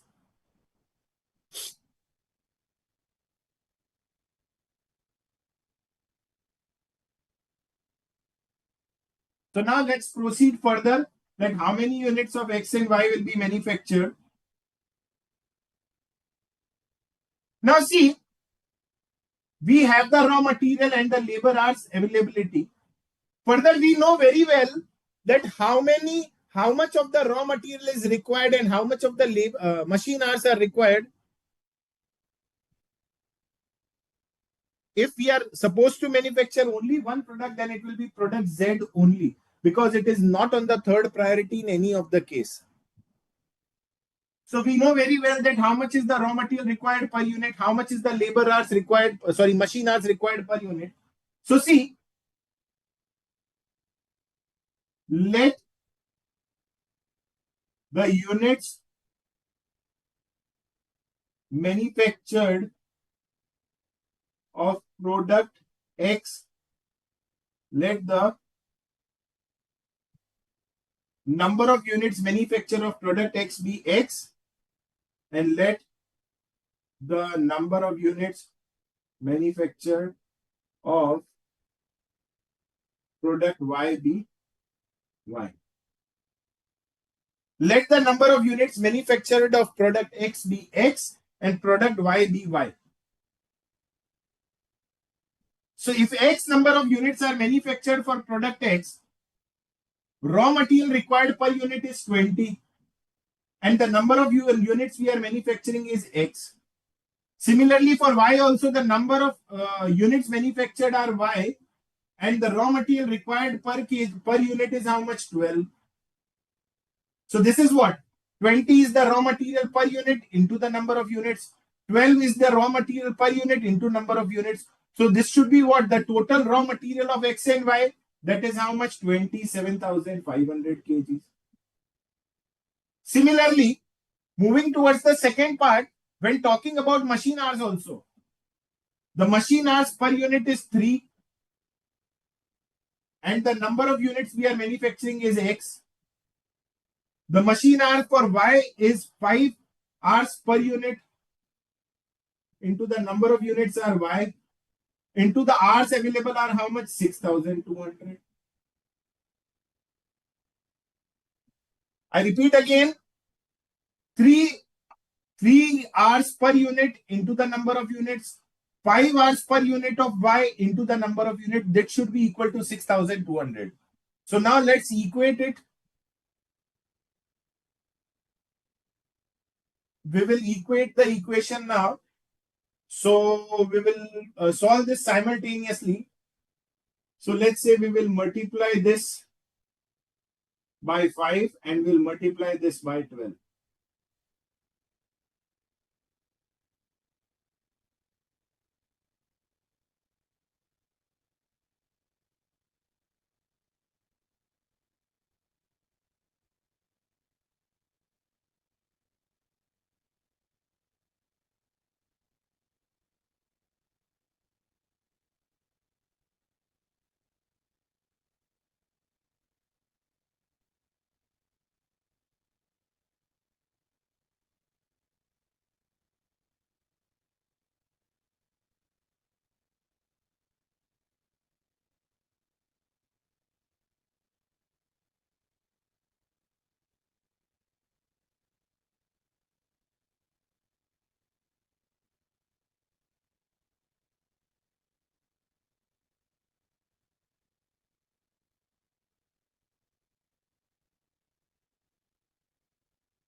So we'll be getting 986 units as the value of X. I request you guys to calculate the value of Y and post your answers. It's just a simple concept. So do calculate the value of Y and post your answer. Give me 1 minute.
Yes, Asta, Mujahid, Sid, do post your answer on value of y. Okay, correct. Very good, Asta. It is correct.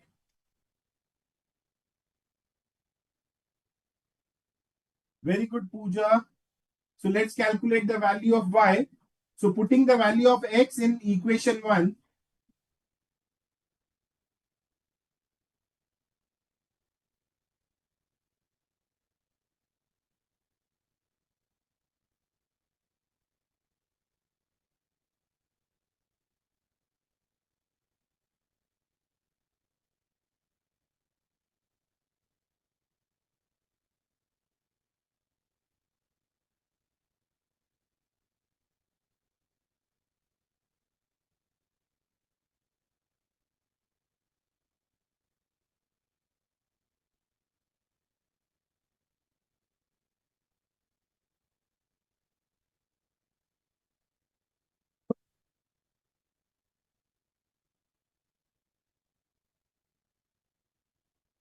So this is the way we have to solve the question wherein for x will be manufacturing 750 units.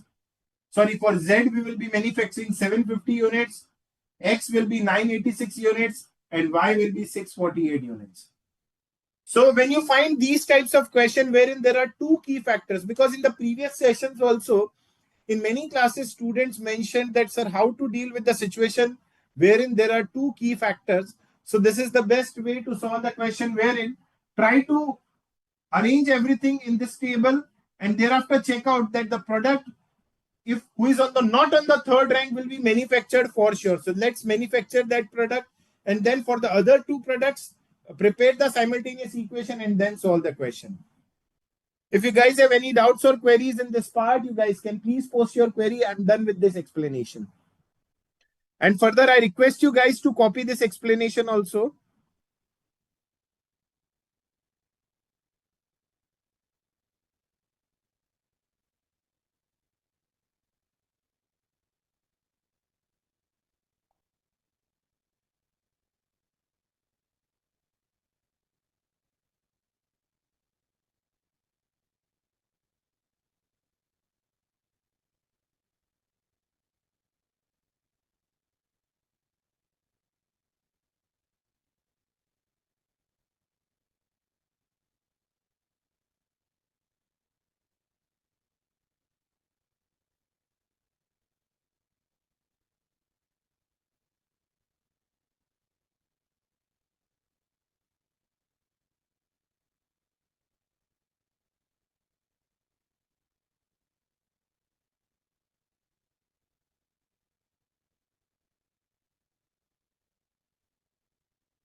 Anyone else with any doubts or queries? Yes, Sid, Mujahid, Pooja, Astha, any question you want me to discuss of study material or past examination RTP?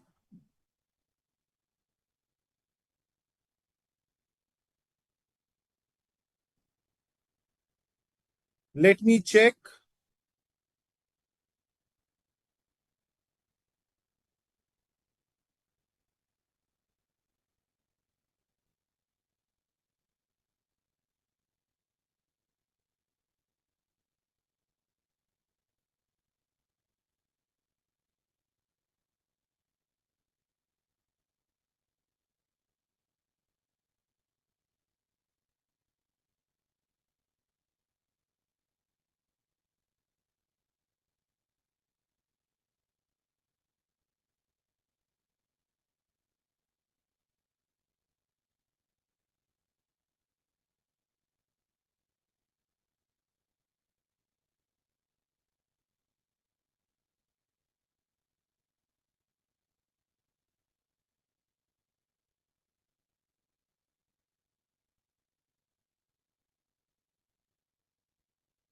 I'm just checking the question. Wait for a second, Astha.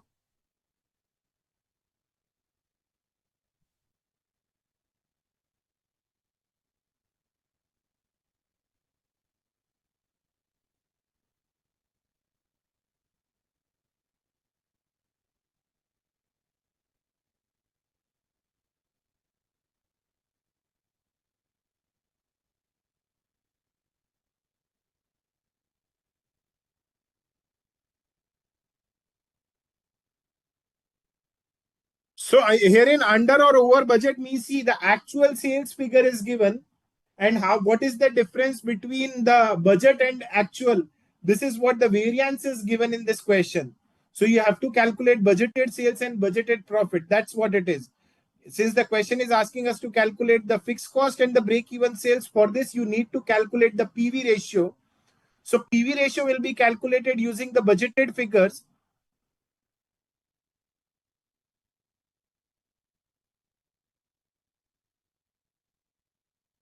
So here in C, the actual sales is 1100. That is 400 less than the budgeted sales. So budgeted sales will be how much? 1100 plus 400, that is 11 plus 4, 1500. That's what it is. So herein the difference between the budget and actual is given, Asta.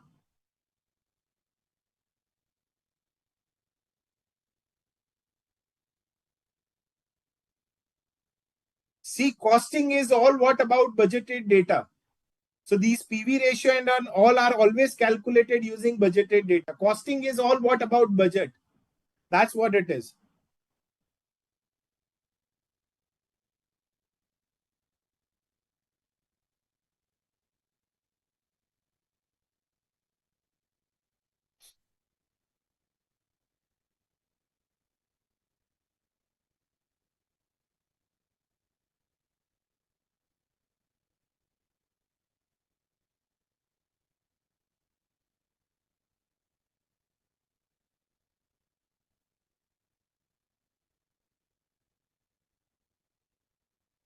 Question number 18 you want me to see. Let me check question number 18.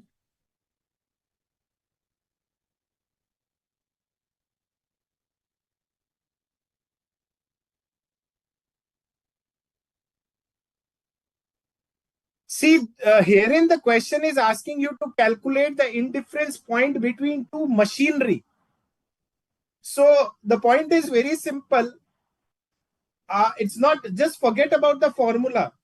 See, we have to select the machine which is the which see herein. I'll read the question also. 1 second, let me. The following are the cost data for three alternative ways of processing the. I'm discussing practical question number 18, guys.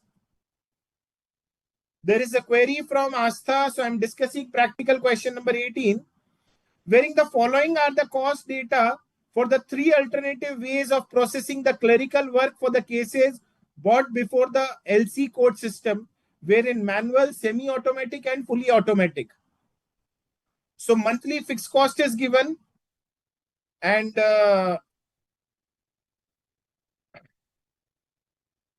monthly fixed cost is given, and unit variable cost per report is given. Okay, so you are required to calculate the cost indifference point and interpret your result. So see, Asta, when it talking about, see again, you are just checking out the formula.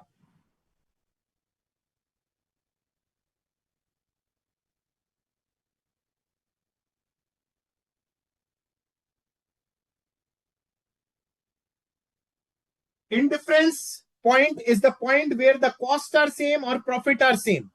So here in the question is asking you to calculate the indifference point between the various two options, that is A or B, B or C, and A or C. I think this is what the question is asking. So see, very simple.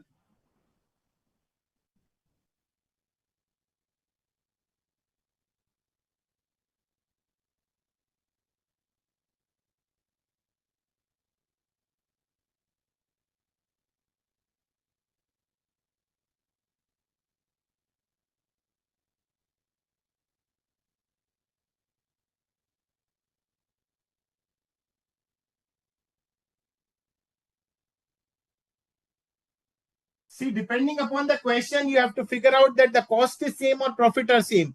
Herein, the cost data is given. So see, it's the point where the profit and cost are same. We are required to calculate the indifference point. 1 second. So herein,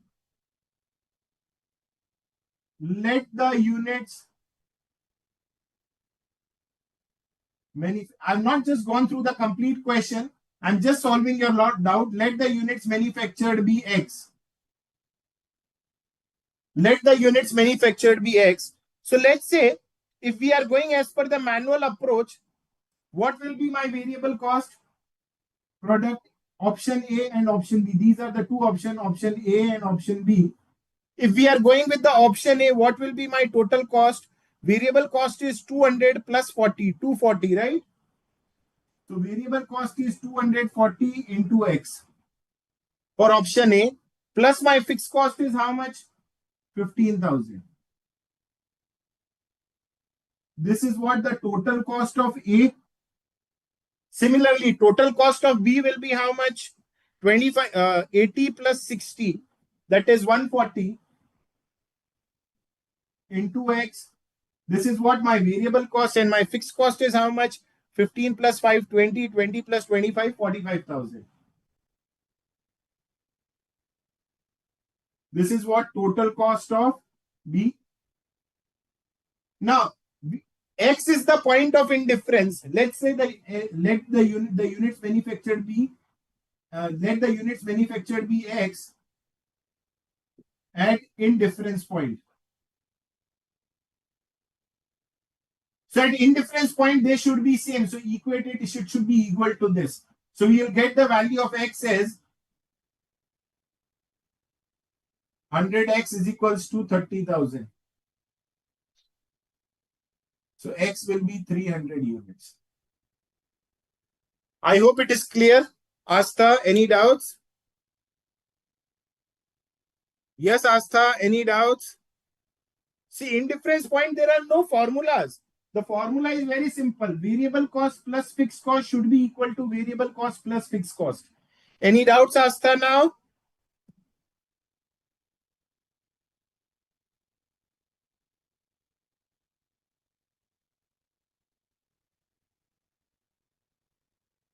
See, the point is, this calculation is clear or not?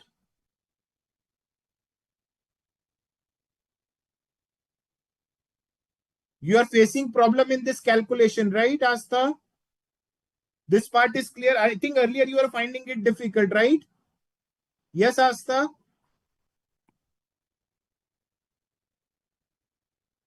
Okay, good. So now, next is we will compare B and C and then A and C. Now see, always remember, just for your understanding, I'm discussing, if the volume is high, we will go with the product whose variable cost is less and fixed cost is more. I repeat again, if the sales volume is high. See, herein also see, herein we have 300 units is the indifference point. 300 units is the indifference point between A and B.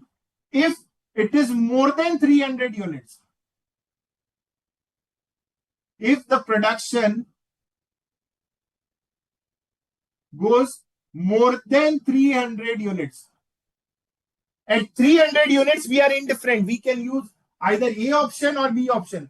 But if the production goes more than 300 units, very simple, guys. If the production goes more than 300 units, since the production is increasing, my variable cost will also increase, but my fixed cost will be constant. So if the production goes more than 300 units, we will select the option with the less variable cost and more fixed cost. Because see, if production goes more than 300 units, my variable cost will increase. So we will go with the option wherein the variable cost is less and fixed cost is more. However, if the production is less than 300 units, we will go with the option wherein the fixed cost is less and variable cost is more. Because once the production crosses 300 units, let's say we are manufacturing 500 units, Astha. Herein my fixed cost will be constant. But if I'm choosing an option with a higher variable cost, my cost will shoot up. So in general industries also, if the volume is too much, we will go with the option wherein the variable cost per unit is less. But we have a very limited volume. We have a very limited volume and we are not being able to recover the fixed cost. So even though our variable cost is higher, but my fixed cost should be less. I hope this concept is clear. I think this is the interpretation. I have not checked the solution. Asta, I hope it is correct. Any doubt? Crystal clear? I hope all your queries are resolved, Asta. Any other doubts? Asta, Mujahid, Sid, Pooja, anyone with any doubts or queries?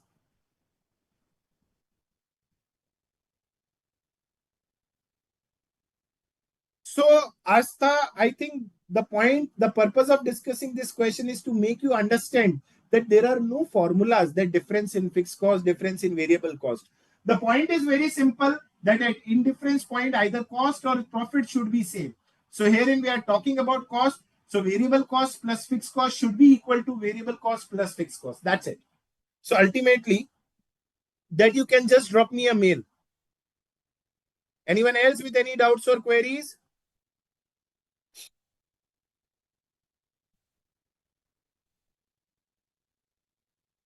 Anyone else? Yes, Mujahid, Sayyid, Sid, Pooja. So I think today is my last session on LVRC, that is revisionary classes.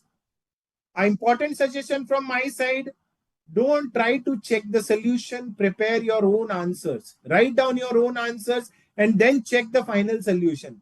The presentation may vary, but trust me, if your final answer is matching and your presentation is up to the mark and conceptual, no one will deduct marks. So make it a habit to solve new questions. Try to prepare your own solution. There is no alternate of hard work. Don't do ticking or in any of the material what you are referring. Write your own solution. That is the key. Further, costing is all what about concepts. So instead of just memorizing the formulas, focus on the concepts. I have taken care of the most of the chapters of costing. See, earlier I used to teach material also, overheads also, activity-based costing, cost sheet, process costing, joined by product also I have taken few sessions, marginal costing, standard costing, even budgetary control I have taken few sessions. Everything is available over a portal and my sessions are all concept-based. Yes, in some of the chapter I was not being able to discuss many tricky questions, but trust me, I have covered all the concepts in detail. So the key is the root. The root of costing is what concepts. So if you are thorough with the concepts, you can solve any question. Yes, you need to practice for better understanding and to score good exams, good marks in exam, but the concepts are the root of costing. So focus on the concepts. You can refer all my session, be it material costing also I have discussed that why this formula of EOQ, why it is reorder level, why it is reorder quantity. I have discussed each and every point using the concept. I have not referred to any of the formulas. So try to focus on the concepts. Once you are thorough with the concept, solve few questions in writing, applying the concept, prepare your own formulas. So that is the key. So still, if you guys have any doubts or queries, you can just write a mail to cma-inter@icai.in on in any of the chapters. I am here to address all your queries till the last date of your exams. Address my name that, sir, I just want Vipin, sir, to address this query. I'll be attending your query and I'll be there to revert you guys on all your queries. Work hard. Don't get disappointed or demotivated if you are not being able to solve few questions. See, at this point of time during exams, don't touch even new questions. Just whatever you have done, just revise it. That is the key. So thank you so much for your time and patience and for active participation in the session. Wish you good luck for your exams. God bless you. See you guys. Thank you so much. Admin, sir? Yes, sir. Thank you. You too, sir.